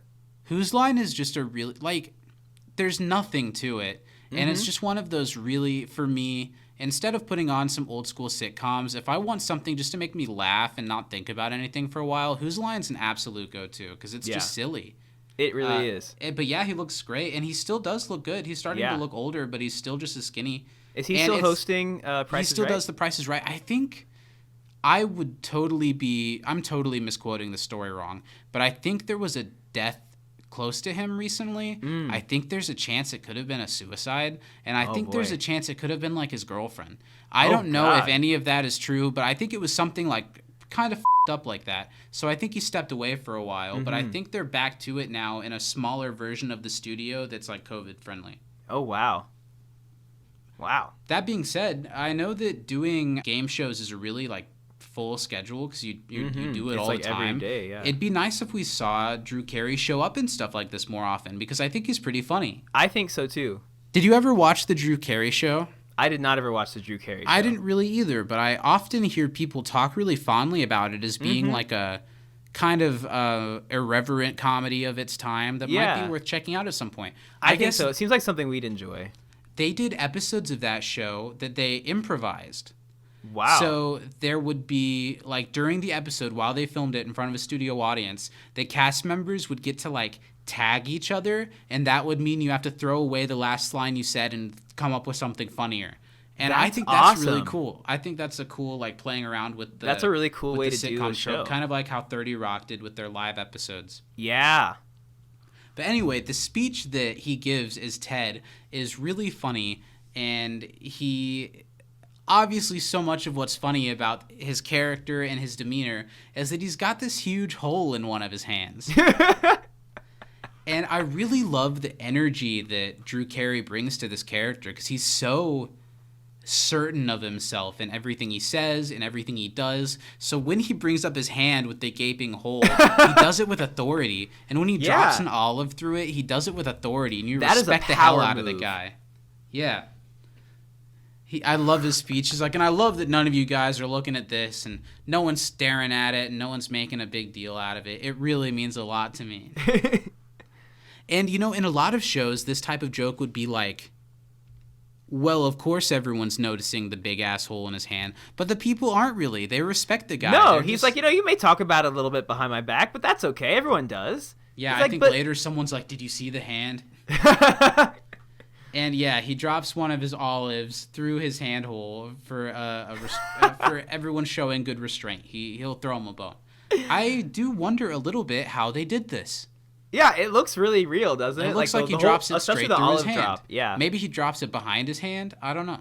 However they did it, it looks really good. It looks really cool. Good job, community. Mm-hmm. He's like, that ought to keep you going until Christmas. Everybody have fun tonight. Goodbye, everybody. Everyone's like, wow, that was nice. That's me. That's my 5. That's my time. I'm out. And Jeff basically says what I said, that he takes something like that, the hole in his hand, and he controls the room with it. Yeah. Yeah. Only Drew Carey. Only Drew Carey. Alan kind of brings up now his thing for this episode. He wants to be made a partner under Ted, and Jeff is someone that he thinks still has a lot of sway with him and could maybe point the things in his direction. And he wants Jeff to talk to him in his benefit. And what a douchey thing to do to the guy that you got fired. That you got fired? Yeah. And here's the thing that, like, shows that Jeff, like, is not a bad person. You know, I don't think you ever really think Jeff's a bad person. He just does some pretty douchey things. But Jeff, like, for a friend that he hasn't seen in forever, and that, you know, he was super willing, you know, before he even had the information, like, confirmed that Alan did anything to him, he like, is so ready like, to help sure, him. I'll do that for you. He's like, absolutely. And then he still does it, even when he knows that it's probably true. Yeah. Yeah, So I good think on Jeff, that's like, why you I know. can't totally say that Jeff's an asshole in this episode, because they do such a good job of showing how he can fit right back into the douchey lawyer aesthetic, but his year at Greendale has changed him a little bit. Absolutely. And he's opened up to people a little bit. And this episode, we'll get to it in a few minutes when the gang shows up at this party. Yeah. But it has echoes of when the gang showed up one by one to the faculty party in season 1. Yeah, that's exactly what it's like. But things have changed since then. It's the stakes are higher because it's Jeff's old job, and the gang is still like kind of screwy and messes things up for Jeff. And Jeff still is like, "You guys are lame. I'm annoyed with you. Can you just leave?" But it's different now. You can tell It's that he's really softened different. towards these people, and in the end, he sides with them. Yeah. Obviously. And we'll talk about more when we get there, but he says a couple of things that are, like, very different in tone than the way he talked to them when they showed up at the faculty party. Right here, Jeff is calling out Alan because he definitely called Jeff here with an ulterior motive. He wasn't just inviting Jeff back. He wanted him to do this. And I like that Jeff's reaction to that is, man, that's great. I miss this place. I miss people only asking people to do stuff with them for a reason. Yeah. It makes I think sense. it's funny. And Alan's like, when he's reacting, Jeff says, "Did you do this on purpose?" And Alan's face changes, like when the Grinch smiles. Yeah. And it's kind of scary looking. A little bit. Now the gang does arrive, and boy, do they all look fly as hell. Right? Britta and Annie look beautiful. Troy and Abed look so dapper. And Shirley's dress is really, really nice. They all look beautiful. They all look so pretty. You can tell that different from season 1. Now they're like, okay, well, if we're going to bombard Jeff at this thing, we can at least try to adapt ourselves to it. And I like that. Was it Britta who says, "Oh, it's like a whole sea of wingers. There's 100 of them." She can smell it, and Pierce is willing to admit that was him and apologize for it. I like the look that Britta gives Abed after Pierce makes a smelly joke, and Abed's like, "No, that wasn't it." This bit here where Pierce says, "Oh, now you guys are new to being fancy, but stick with me and you'll do fine," and he knocks all the glasses over. I guess Chevy had a problem with this scene because he had done something similar to it in a movie before. Oh, really? So he made them like change the bit until it was different enough from what he did in the movie. Wow. You know, he wouldn't want his works to blend together ever. You know, he really wants to make sure that each of his passion projects has their own unique He's a stamp. multifaceted talent. Yeah. I think it was Joe Russo in the commentary who said something like, "There's nothing like working on a comedy show and the 70-year-old man you have hired yelling, 'Hack!'" Moving on. Pierce rakes over all of them. It's a funny moment, and he still just puts it back down. He doesn't even take the glass he was there for. It gets everyone's attention. Jeff walks up and he chastises them, like, "First, why are you here? Second, I don't care, leave." And it turns out, by a turn of events, that the group was actually invited because Annie's been flirting with Alan, and it's clear that Annie is really uncomfortable with it. You can see in her face that she's like, yep, Yeah. I did this to help you out. Jeff asks them what they're planning here, and Shirley says really kindly that what they're there for is to apologize to him for thinking wrongly of his friend, and depose that they're like there to give it a chance and to see what it's all about and who this guy's actually like. But of course they've got ulterior motives and they're planning on exposing the man. And Jeff gets called away by Ted and leaves the group and basically is just like, be normal, don't do anything weird. And he goes to talk with Ted. Which he really should have known better than to leave them unattended. Yeah. At something like this. They're all on a mission to get Alan's office number, and they're going to look through his emails and find the email that did it all. They don't have to work hard, though, because Annie got it out of him, and she only had to sell herself out a little bit, I guess. Yeah, she looks so disgusted that she even had to, like, go talk to him for that long. I would like to say that, and I still agree with what I said, that I think they flaunt Allison Brie a little bit too much in this episode, but I think Allison's comedic timing is the best on display it's been in this episode. Yeah. And for an episode that's kind of a low-stakes affair, even though it is kind of big in the world of, like, Jeff's career a little bit, I think it's really pretty funny, and it lets all of the study group members get to be... like, to wreak havoc on something different from what they typically wreak havoc on. And it allows for some really funny moments for a lot of the characters. Yeah, I agree. It's really cool to just see them outside of, like, a Greendale party for a minute, or, like, outside of, like, a Greendale classroom. Yeah. Now we're to Jeff and Ted having a chat, and there's not a lot to pull apart in some of these conversations because it's not quite joke. Yeah. But it is a really nice and well-acted scene, and first, okay, Alan comes over. I think Alan's totally annoying in this episode, but of course he's supposed to be, and Yeah. Rob Corddry plays the character that he's supposed to play very well. I'll say I like Alan a lot more than I like when Todd Packer is on The Office. Oh, yeah. I never liked Todd Packer at Me all. neither. Because at And it least is kind of Alan, similar like, is kind of funny sometimes, at least more so than Todd Packer. They made a lot of jokes. Rob Corddry was on the audio commentary, and they made a lot of jokes with him about, like, oh, we tried to get this guy, and, like, this guy started it but couldn't do it. And I think a couple of them might have been real. They made it sound like one of the people they asked was David Koechner, who plays Todd Packer. Mm-hmm. And that would have probably fit, too. Rob Corddry does kind of have similar but different energy. Yeah. I feel like this is, like,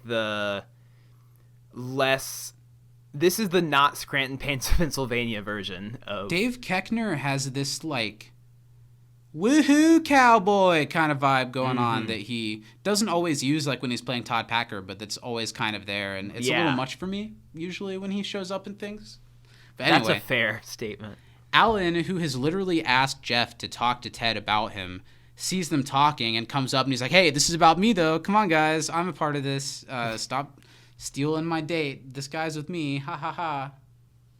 And he keeps touching Jeff, and he does that weird thing where he kind of bites on his cheek. And yeah, that what is is it weird. about Jeff Winger that just brings out, like, the homoerotic tendencies that people are fighting? You know, they And I must have say gotten that when I wind. very much know Right? the answer to the question. It's Joel McHale. Come Like, on. we all saw him doing those upside We down all saw sit-ups Spider-Man in his- 2. Oh, no. I like Spider-Man 2. Ted is excited to announce to everyone that Jeff's there. He's kind of the life of the party. It's cool that he gets this, that, like, even though he did something really bad that should have been found out about, he totally lied to become a lawyer. He has the respect of these people, and I'm sure he's been thinking about what went wrong with this job a lot, and it's gotta, I don't know, make him feel a little bit better. Yeah, because I'm sure he probably felt like everybody looked down on him. It's like a laughing stock, sure. Mm-hmm. Shirley thinks to mention to Pierce that, should we mention to anyone that we're not going to make it back for the Pop and Lock-a-thon? And Pierce is like, you think anybody gives a shit about that? And then we get our first beautiful cut to Chang showing up at the Pop and Lock-a-thon, checking in for the Heather Pop and Locklears.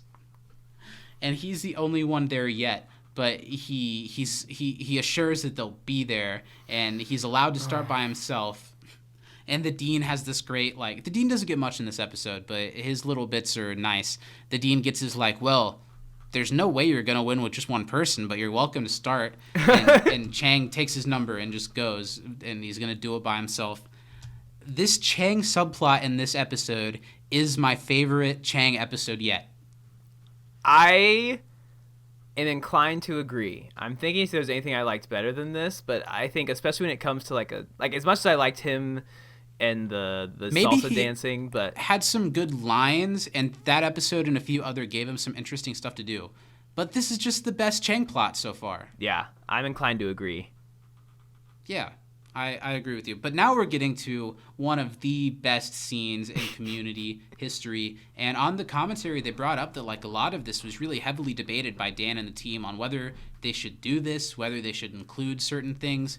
And boy, am I glad that they did, because there's so much to unwrap here. Yeah. Annie, Troy, and Abed are sneaking into Alan's office, and it's the first time we've seen these three characters pair up. And like I said before, this episode really lets Allison be so funny and right on par with Troy and Abed as a part of that team. And this is something they go back to a lot in the future. I think this is kind of a turning moment for Annie's character and the types of ways that they use her.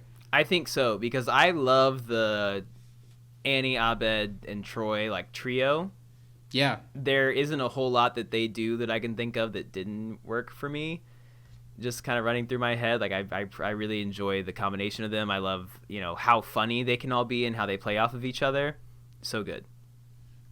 So they sneak into the office, or they're attempting to. This is when Abed explains all the things that he brought for capers. Have you ever tried to get into a locked door? Yeah. Do you have any interesting anecdotes that you'd like to share? I don't have any fun stories. Like, I've locked myself out of places before. I've definitely had to break into my own home in the past various ways, whether it was when I was younger. In? Yeah. Did you break a window to get in the house? No. Did you break like a lock to get in the house? No. There's just, ways to get in that aren't necessarily the intended way. Okay. Like, I've definitely had to, jimmy open my, outside window of my place and then crawl in through in it Chicago before. Or in No, this was, home? and I lived in Muncie. Okay. We definitely had to break into our place a couple times because we got locked out. Or even like my place back when I was younger, like if I forgot my key or something, I would have to jump this back patio fence thing and then get in the sliding door. So that was a whole thing too. I had a thing. Okay, so the apartment that Lily and I used to live in was, for people who wouldn't know, like a house split into 4 apartments, really thin walls, really thin ceilings. And our landlord was really good landlord, but quite a stickler. And we had a cat that we weren't supposed to have that we kept hidden. And there was a time where Lily and I had both locked our keys in the apartment.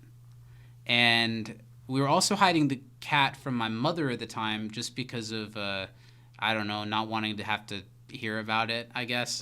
So our first thing was to freak out. Lily tried with a hairpin. She tried with a credit card. We tried for a long time, and it just wasn't happening. Our next thing was we tried to get a hold of friends that we knew that worked with locksmiths to see if they could just come do it, and we bartered with them of what we would give them if they would come get us. That's fantastic. In. And before that came through, my mom came. And she was going through every key that she's ever owned, trying to find the spare key that she had, which we never got to. And the whole time she's like, is there a sound from inside the apartment? It sounds like something scratching or something. So we're trying to go through all these keys, trying to get into the apartment. We're trying to hide stuff. And then my landlord shows up. And she's no. Hey, what are you guys doing? And we're trying to get into the apartment and find the key. And so she pulls out the key. And I'm just thinking okay, this is it. It's over. Yeah. What am I going to say when she opens the door and there's the cat there to my landlord and to my mom? And so that's all happening. And she's down the stairs. We're up the stairs. And my mom's down the stairs at this time. And they're talking about something. And my mom is very much a talker. So she was very unknowingly keeping my landlord distracted. Nicely done. And I was able to go to my landlord and be like, I'm sorry, we just really want to get in and get to our keys. Is it okay if I take your key and go do it really quick? So she handed us the key. We were able to get in, get our key, get out, and nobody found out about anything. That's clutch. But also that was probably a very like heart-pounding moment. That was a long-winded short version of the story that lasted for, we were probably out there for a well, couple and hours. I like just knowing your mom, I'm sure she like kept asking you about the like noise, like, Zach, what is that? You're like, don't worry about it. And you're like, yeah. Oh man.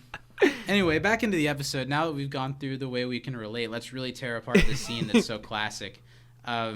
Abed's brought chloroform, and I don't need to know how he got it. It just seems like that's like a pretty big bottle too. I don't know what size they normally Abed come in. Abed can get whatever he needs. It's literally like he's Snoopy, like we've talked about before. Yeah. Like if he needs an entire wedding party, he can put it together. If he needs a bottle of chloroform for their caper, he can get it. I was absolutely singing that song for an entire week. Oh, me too. Me and Lily both were just going in the house. She's such a fool for him. And Abed hired an Irish singer. Yeah, what a bop. So now they're putting Annie to watch out. There's a weird line about Troy and Abed being Kanye and Kumar that I'm not really crazy about. Yeah, I get what he's saying there. Like, because, you know, he's like, if they walk up and see us. Because like, if you get caught, it's going to be fine. If we get caught, they're going to be like, who are these minorities that are breaking into this place? Yeah, I don't think that Kanye and Kumar was ad-libbed by Donald Glover. I'll say that much. Oh, yeah. I don't either. Yeah. And this is a shot that where Annie moves and delivers her lines in a way to talk about how, like, I'm an adult, I'm not going to be used as a distraction, as she's being somewhat distracting, as certain parts of her being are on display and on the move. And I guess this was a shot that was, like, hard to get. I guess throughout the entire shoot for this episode, they were, like, experimenting with, like, different bras and different to see amounts what of she could, like, to get the best jiggle. Yeah. And they had these really funny bits on the commentary where Joel was like, I have never seen the camera crew be less in a hurry to get on to the next thing. or like they all had this GIF on their phone and they were just showing it to everyone. That's hilarious. I think it's funny. I bet that type of stuff totally happens for people that work in movies and TV. And the shot of her, like, making a case for herself, and then Troy and Abed are very clearly looking at something else. Yeah. It's funny, and it's one of the first things that I can't think of Abed is a sexual explanation for. Yeah, I think... he's definitely copping a look, and it feels a little bit out of character, but he's doing it. Well, and that's the thing is I was saying, like, is that out of character? Because I feel like this wouldn't be the first time that he's made some sort of reference about Annie being attractive or something like that. I think the John Hamm thing, the Mad Men scene, was definitely him playing a part, but he absolutely would have kept going with it to continue the part. I think Abed thinks Annie's attractive from what I've seen from the show. Now, do I think that Abed is gunning for her? No. But I think Abed's like, I get it. And Allison's reaction when she finds out what they're doing and the way she folds her arms and pulls away is kind of wholesome and cute. Yeah, it is. And she's like, you guys are disgusting. Like, stepbrother, what are you doing in here? What are you doing, stepbro? Mom and Dad aren't home. Oh. And then she's like, okay, fine, go do whatever. You guys are disgusting. I hope it sucks. And Troy and Abed are like, what did she say? I don't know. All I heard was suck. Really funny line. Fair enough. Even if this is the moment where I'm like, it feels like now that we're in season 2, they know that the fans are super attracted to Allison Brie. Yeah. And that there were moments from the first season that were gifable. And it feels like they're feeding into it a little bit, which I don't love to see out of this show. But it led to some pretty funny moments. Yeah. So I can give it a slide.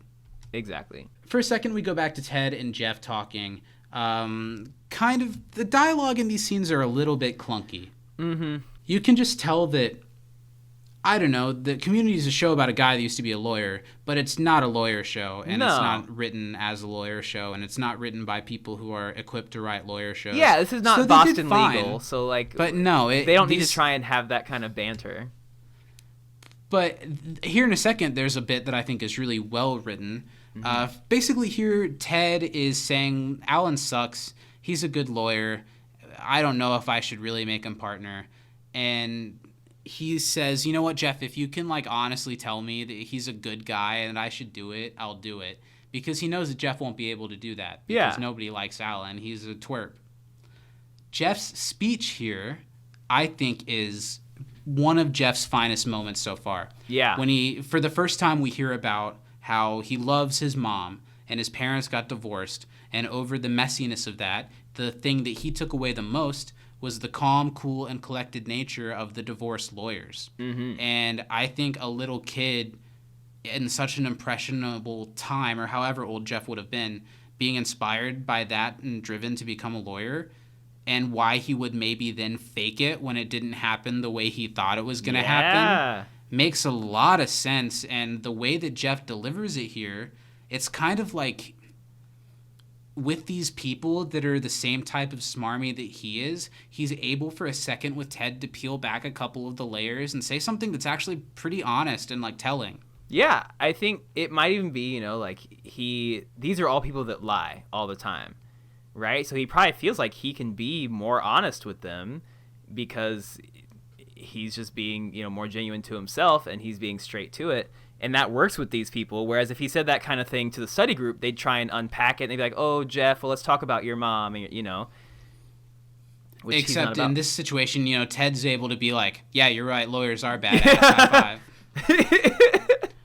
And basically what Jeff then goes on to say is that with Alan, does it matter if people like him or not? He wins cases, and if he's going to be good for you, he should be a partner.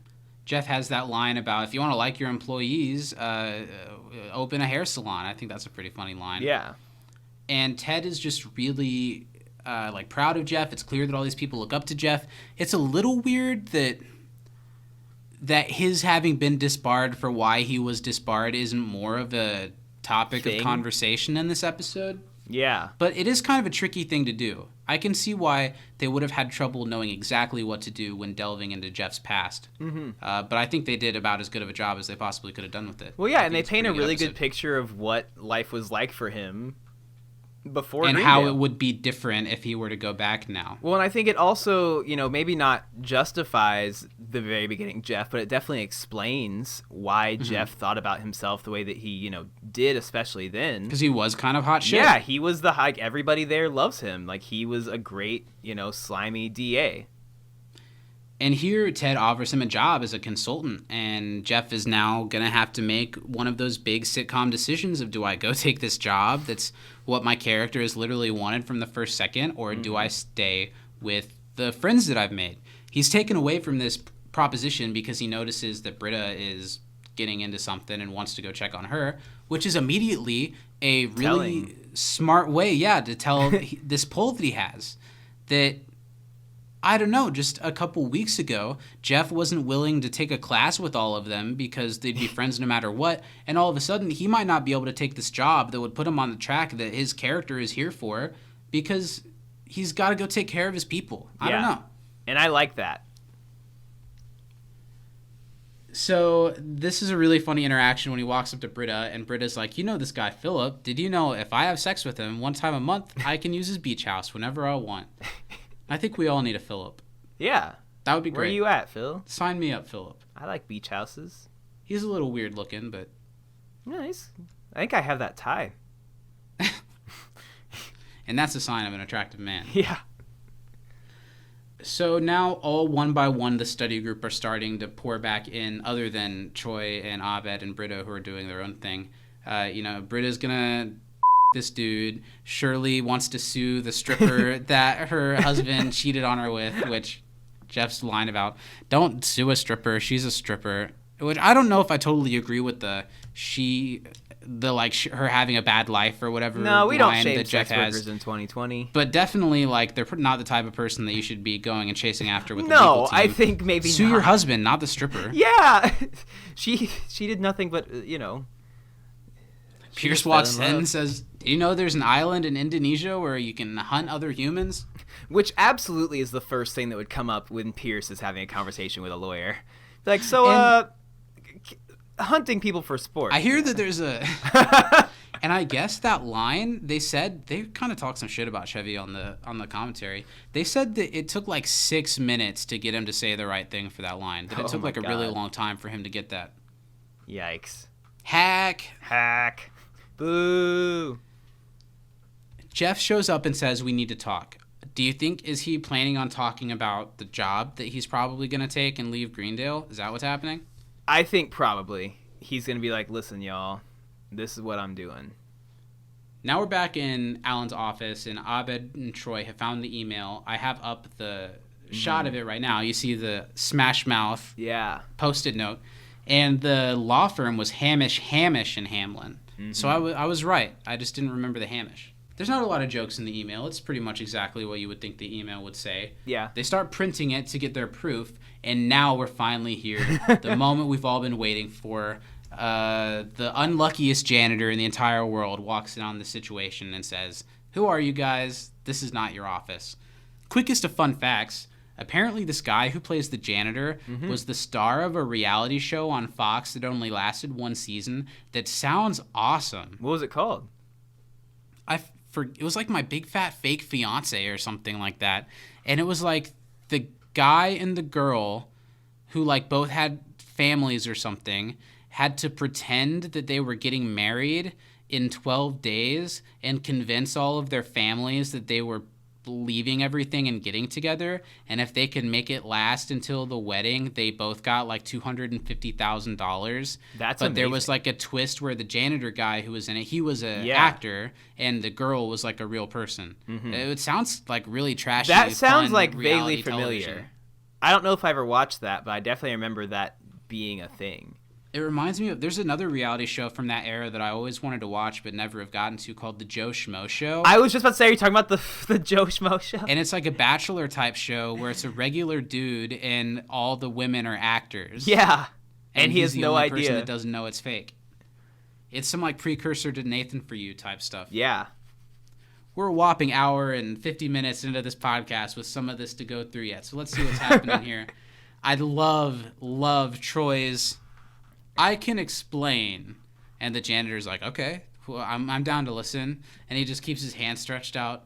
Let me explain. And no one's keeping it from it. And then the unexpected run-in of Annie with a rag and chloroform attacking the man. He does a really good job selling it. He does, because she's so small. And he's out on the ground. And Allison Brie nails it just like the dude does too. What a funny, oh my God, unexpected moment. Of course, they were like, we have chloroform. You think it'll probably get used. Yeah. But the way that it happens is very unexpected, and it's such a shock moment that's very funny. Well, and Troy it's and good. Abed are so upset. Yeah, it's good because Abed is very clearly like, instead of like normally he'd be like, oh, this is interesting, let me watch how this unfolds. He's like, oh shit. This is not good. Chloroform was just supposed to be a prop. I didn't think anyone was actually going to get hurt. And then this leads to just the amazing moment of them all freaking out over the situation. You could literally just quote everything all of them say. It's all so funny, especially Donald Glover giving his most classic freak out to date. He's just jumping all around. I love the way he holds his hands up and prances over the body. And I guess Dan Harmon, this thing he does here, Troy puts like both of his hands out by his waist and starts like shaking. Yeah. I guess Dan thought that was really like too silly and like a step too far into like broad. Yeah. But the Russos and other people were like, nah, that's No, hilarious. that's gold. We gotta keep that in. Yeah. And it's super funny. He's so funny. And then Abed comes up with the idea. He's like, it sounds a little weird, but trust me. And then it cuts to them all on the floor, them pretending to have been chloroformed until the other guy wakes up. Why would they not just take the email and leave the first time? Listen, I don't know, but I love that like Annie's like laying like a murder victim. Troy looks like, one of Andy's toys that And Abed's just laying straight stiff out. as a board. The guy wakes up and they all like mimic him and continue to do the same. And they're all like, oh, what happened? We all just got chloroformed at the same time. I think I'm getting a robocall. I'm going to answer this call live on the air. Oh, here we go. Hello? Hello? Hello, this is a confirmation call from PayPal. Your credit card has been charged for a purchase of an amount of $799. Press 1 to confirm or press 2 to cancel. Well, that seems like the type of thing I should cancel, so I'm going to press 2. Please Here we go. wait while we connect your call to one of our support engineer. Oh, good. Okay, guys, you heard it here Hello. first. Hello. You're welcome to PayPal. This is Joseph. How may I help you? You're live on the air right now. I'm live on the air. See, That was Joseph, guys. Give him a big round of applause. Big fan of the show, Joseph. Thank you so we much. surprised He's been trying to him. get on for a week. We All right. we set that whole thing up. We charged Zach's card for some crazy stuff. We knew he was working today. We were hoping we'd get him on What the did I air. spend $790 on? We just He made said- Joseph's day. He said, "I'm live on the air." Merry Christmas, Joseph. Say hi to your kids for us. Okay, so they're all pretending like they got chloroformed at the same time, and I like how they even say out loud, like, somebody chloroformed all of us, and now we're all regaining consciousness together. And then the guy's like, well, who's that girl? I didn't see her. So everyone for a second is like, okay, what are we going to do in this situation? And then Annie chloroforms him again.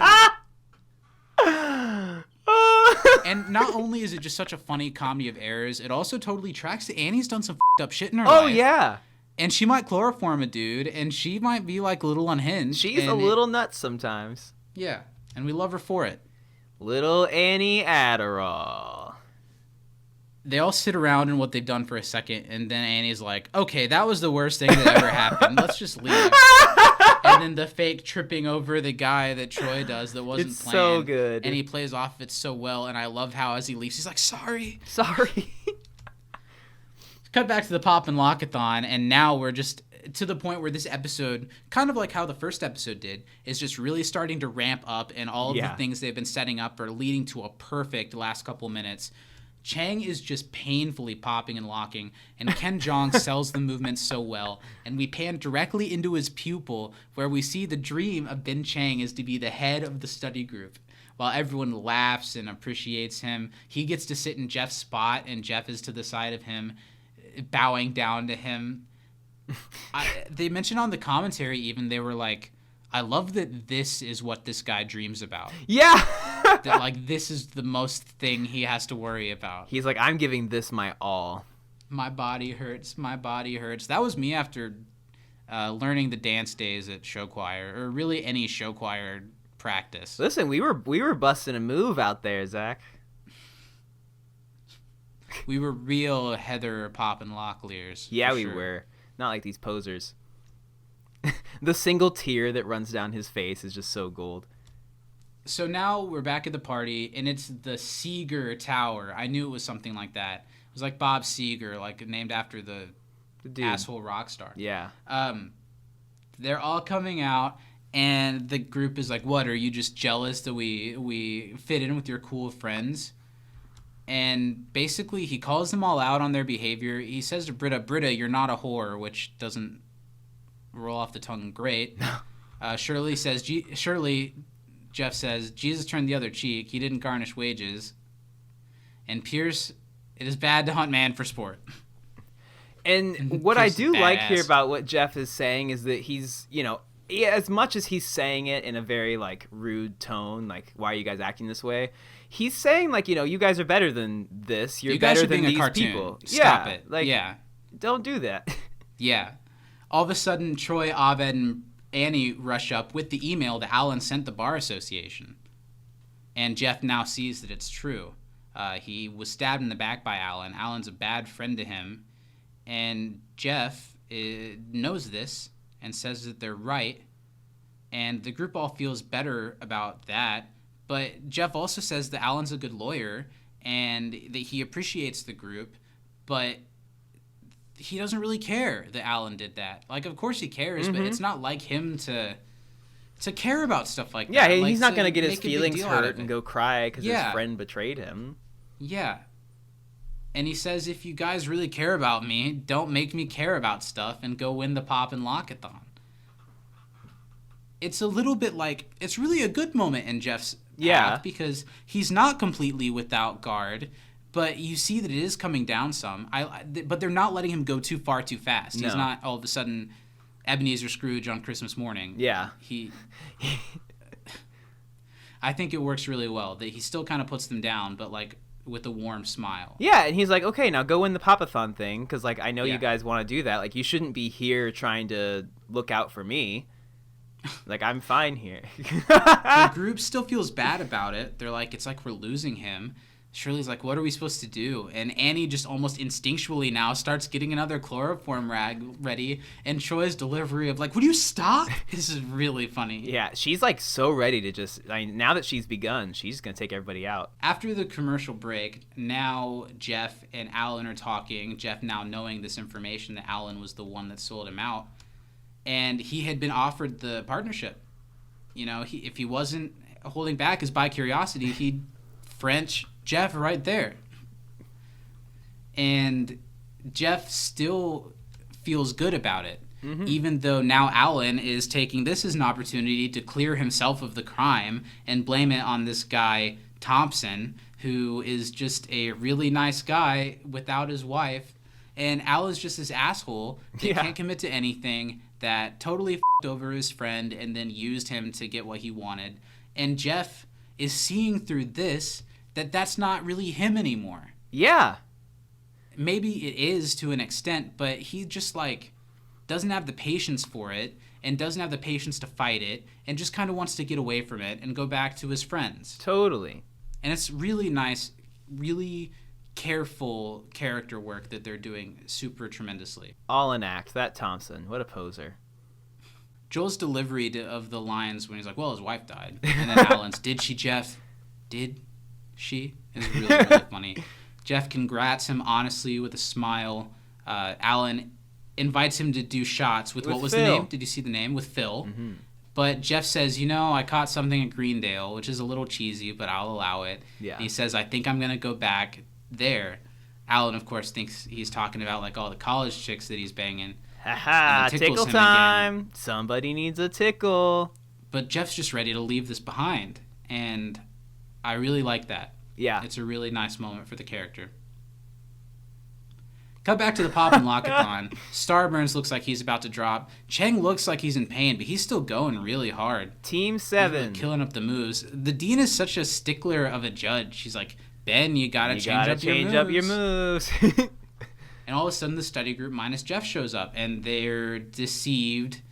The dean says, are my eyes deceiving me? All of a sudden, the team's still there, and Chang can drop and have a new life. Mm-hmm. It seems a little bit unfair to let all of these people join so late in the game, but they said he sure can start by does, himself. Right? It's like a tag in, tag out kind of thing, I guess. Exactly. So now Troy takes the reins and is giving, some half-hearted but still, nice dance moves.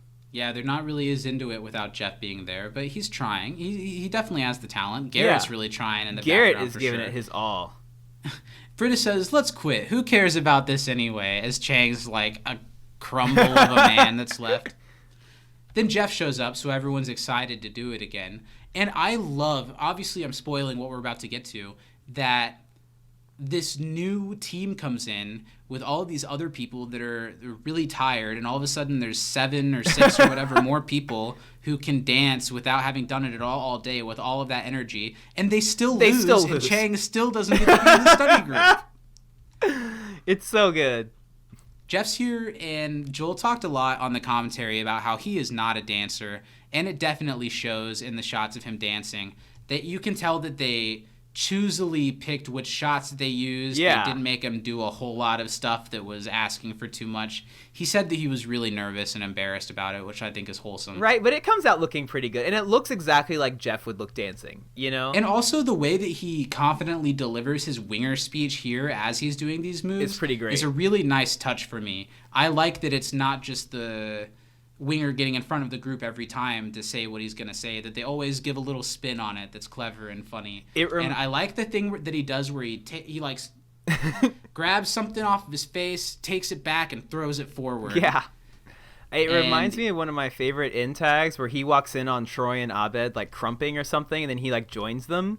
This makes me think of that a lot. 'Cause it's him dancing and giving in to the group's kind of like silly behavior, But he does it so, earnestly and genuinely. He does, and he's willing all of a sudden to be goofy and to look stupid in front of everybody because it's Greendale and he can be comfortable with that kind of thing here.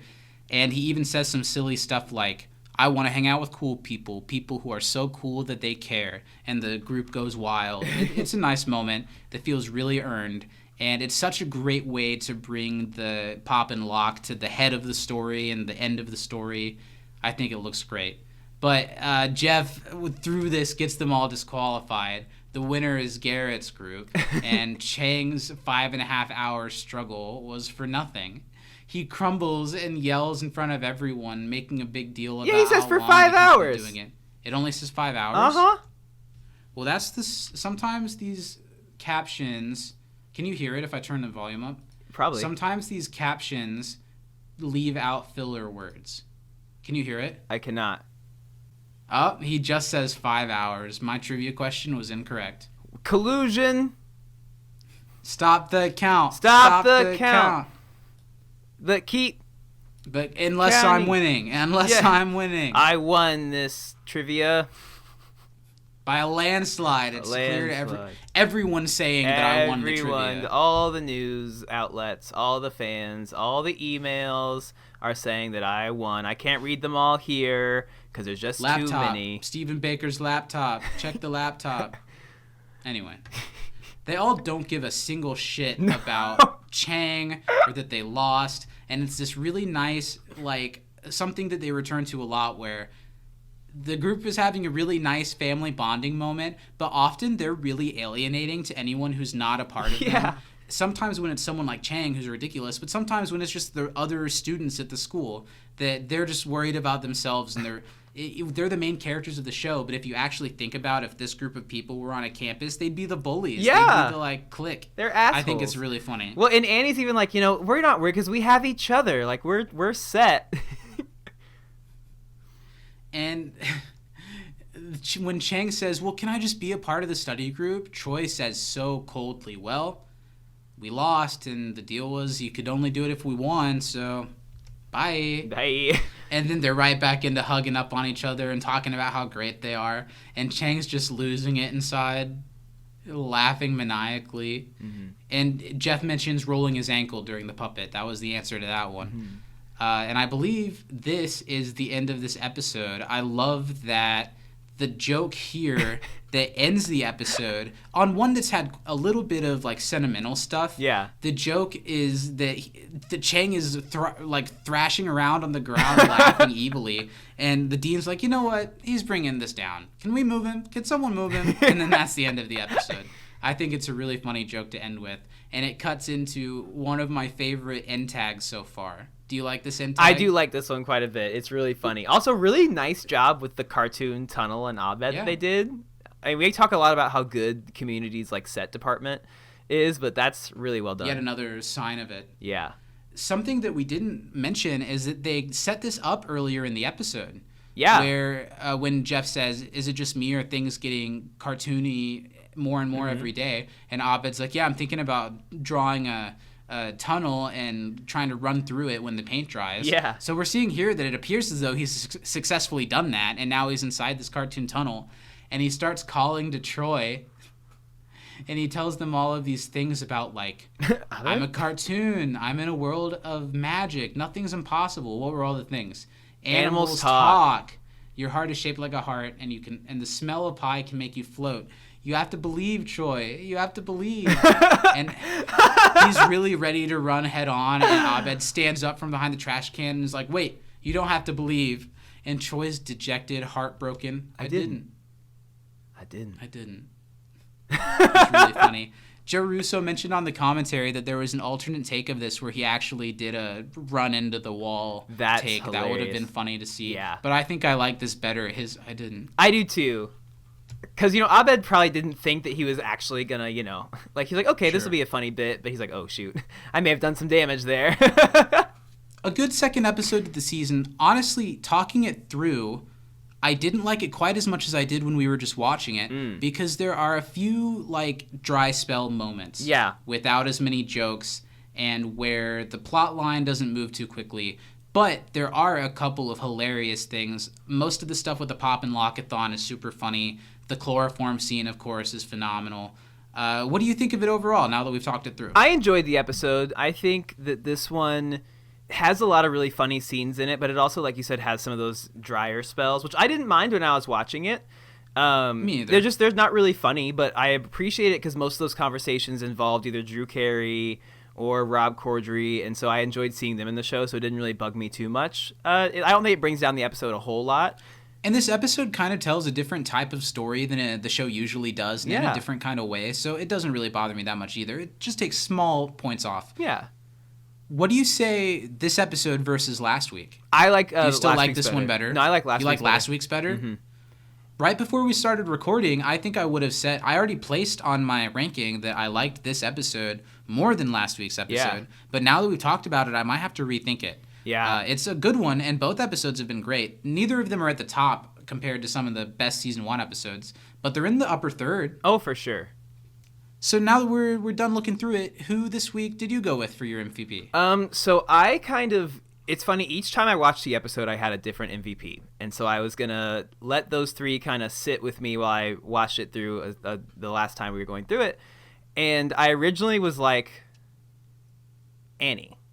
Then I was like, Chang. And then I was like, Troy is my favorite part of this episode. He's the funniest. But going through it, I'm going to give my MVP to Annie because I think that her performance throughout was, she's really funny. So funny. I think that she plays a good role in it. I think that her just physical acting in it and comedy was hilarious as well. Super close between her and Troy for me on this one, but I'm going to go with Annie. They hadn't let her be this funny yet, so I see why you give her the edge.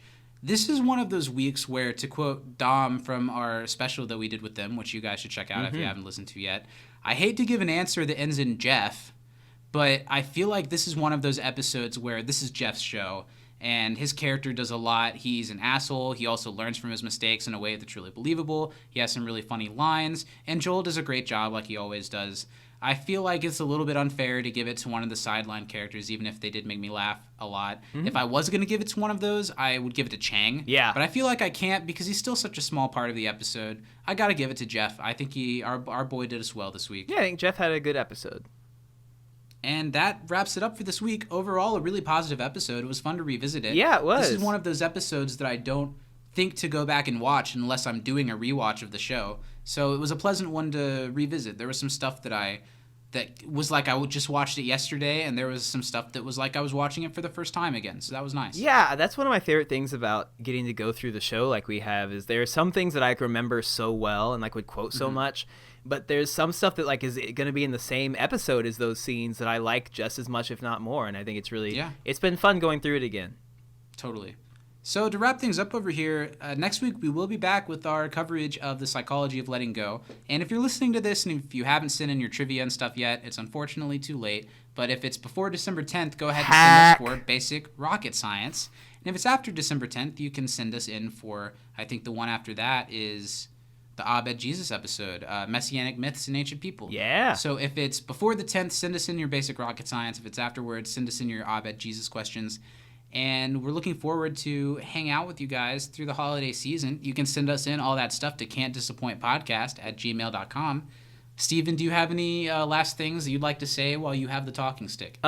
Yes, while I have this talking stick, lovely decorations, by the way. Thanks, Fair everybody. Warning, it's my penis. Hey, yo! I thought the glitter was hiding something. That's what it was. There's a lot of glitter. But thanks, everybody, for watching. Hope that you all had a good time. We're happy that you have tagged along with us, whether you're new to season 2 or you've been with us since the beginning. Thank you for letting us try not to disappoint you. And I'm sorry if we did. We'll punish ourselves because we broke the rule. I'm into that. Thank you guys for listening. It's always great to have you guys. As always, from inside the Dreamatorium, Black Lives Matter. I'm Zach. I'm Steven. And I didn't think of a punny thing to close the show with this week. You got anything? We didn't have a sponsor this week. Who sponsored this week's episode, Steven? Oh, well, obviously, we want to thank our sponsors, both Go-Gurt and Danimals Yogurt. I don't know if they still make Danimals, but if they do, sponsor us. We'll eat it. Wait, we'll even do like a whole thing. We want them to sponsor us, or they did sponsor us? A little bit of both. I kind of, They're not asked quite for committal. forgiveness rather than permission. I already spent the money, so, I'm manifesting it this week. Also, a shout out to Jamie Lee Curtis and Sam Jackson, big fans of the show. Come on, That same Jamie time. Lee Curtis podcast, hosted by Steven and Sam Jackson, will be dropping any day. So be Yeah, ready. it's pretty graphic, but it's tasteful. All right, well, it's been a lot of fun. It's been a little weird. I wouldn't have it any other way. Thanks for hanging out with us here. We will see you next week. Thanks, guys. Make good choices. Bye. Or don't. Send lawyers, guns, and money. The shit has hit the fan.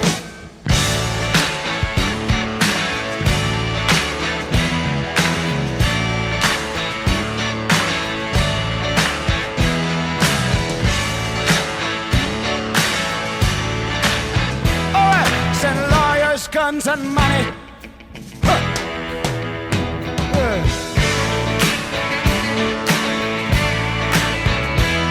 Send lawyers, guns, and money.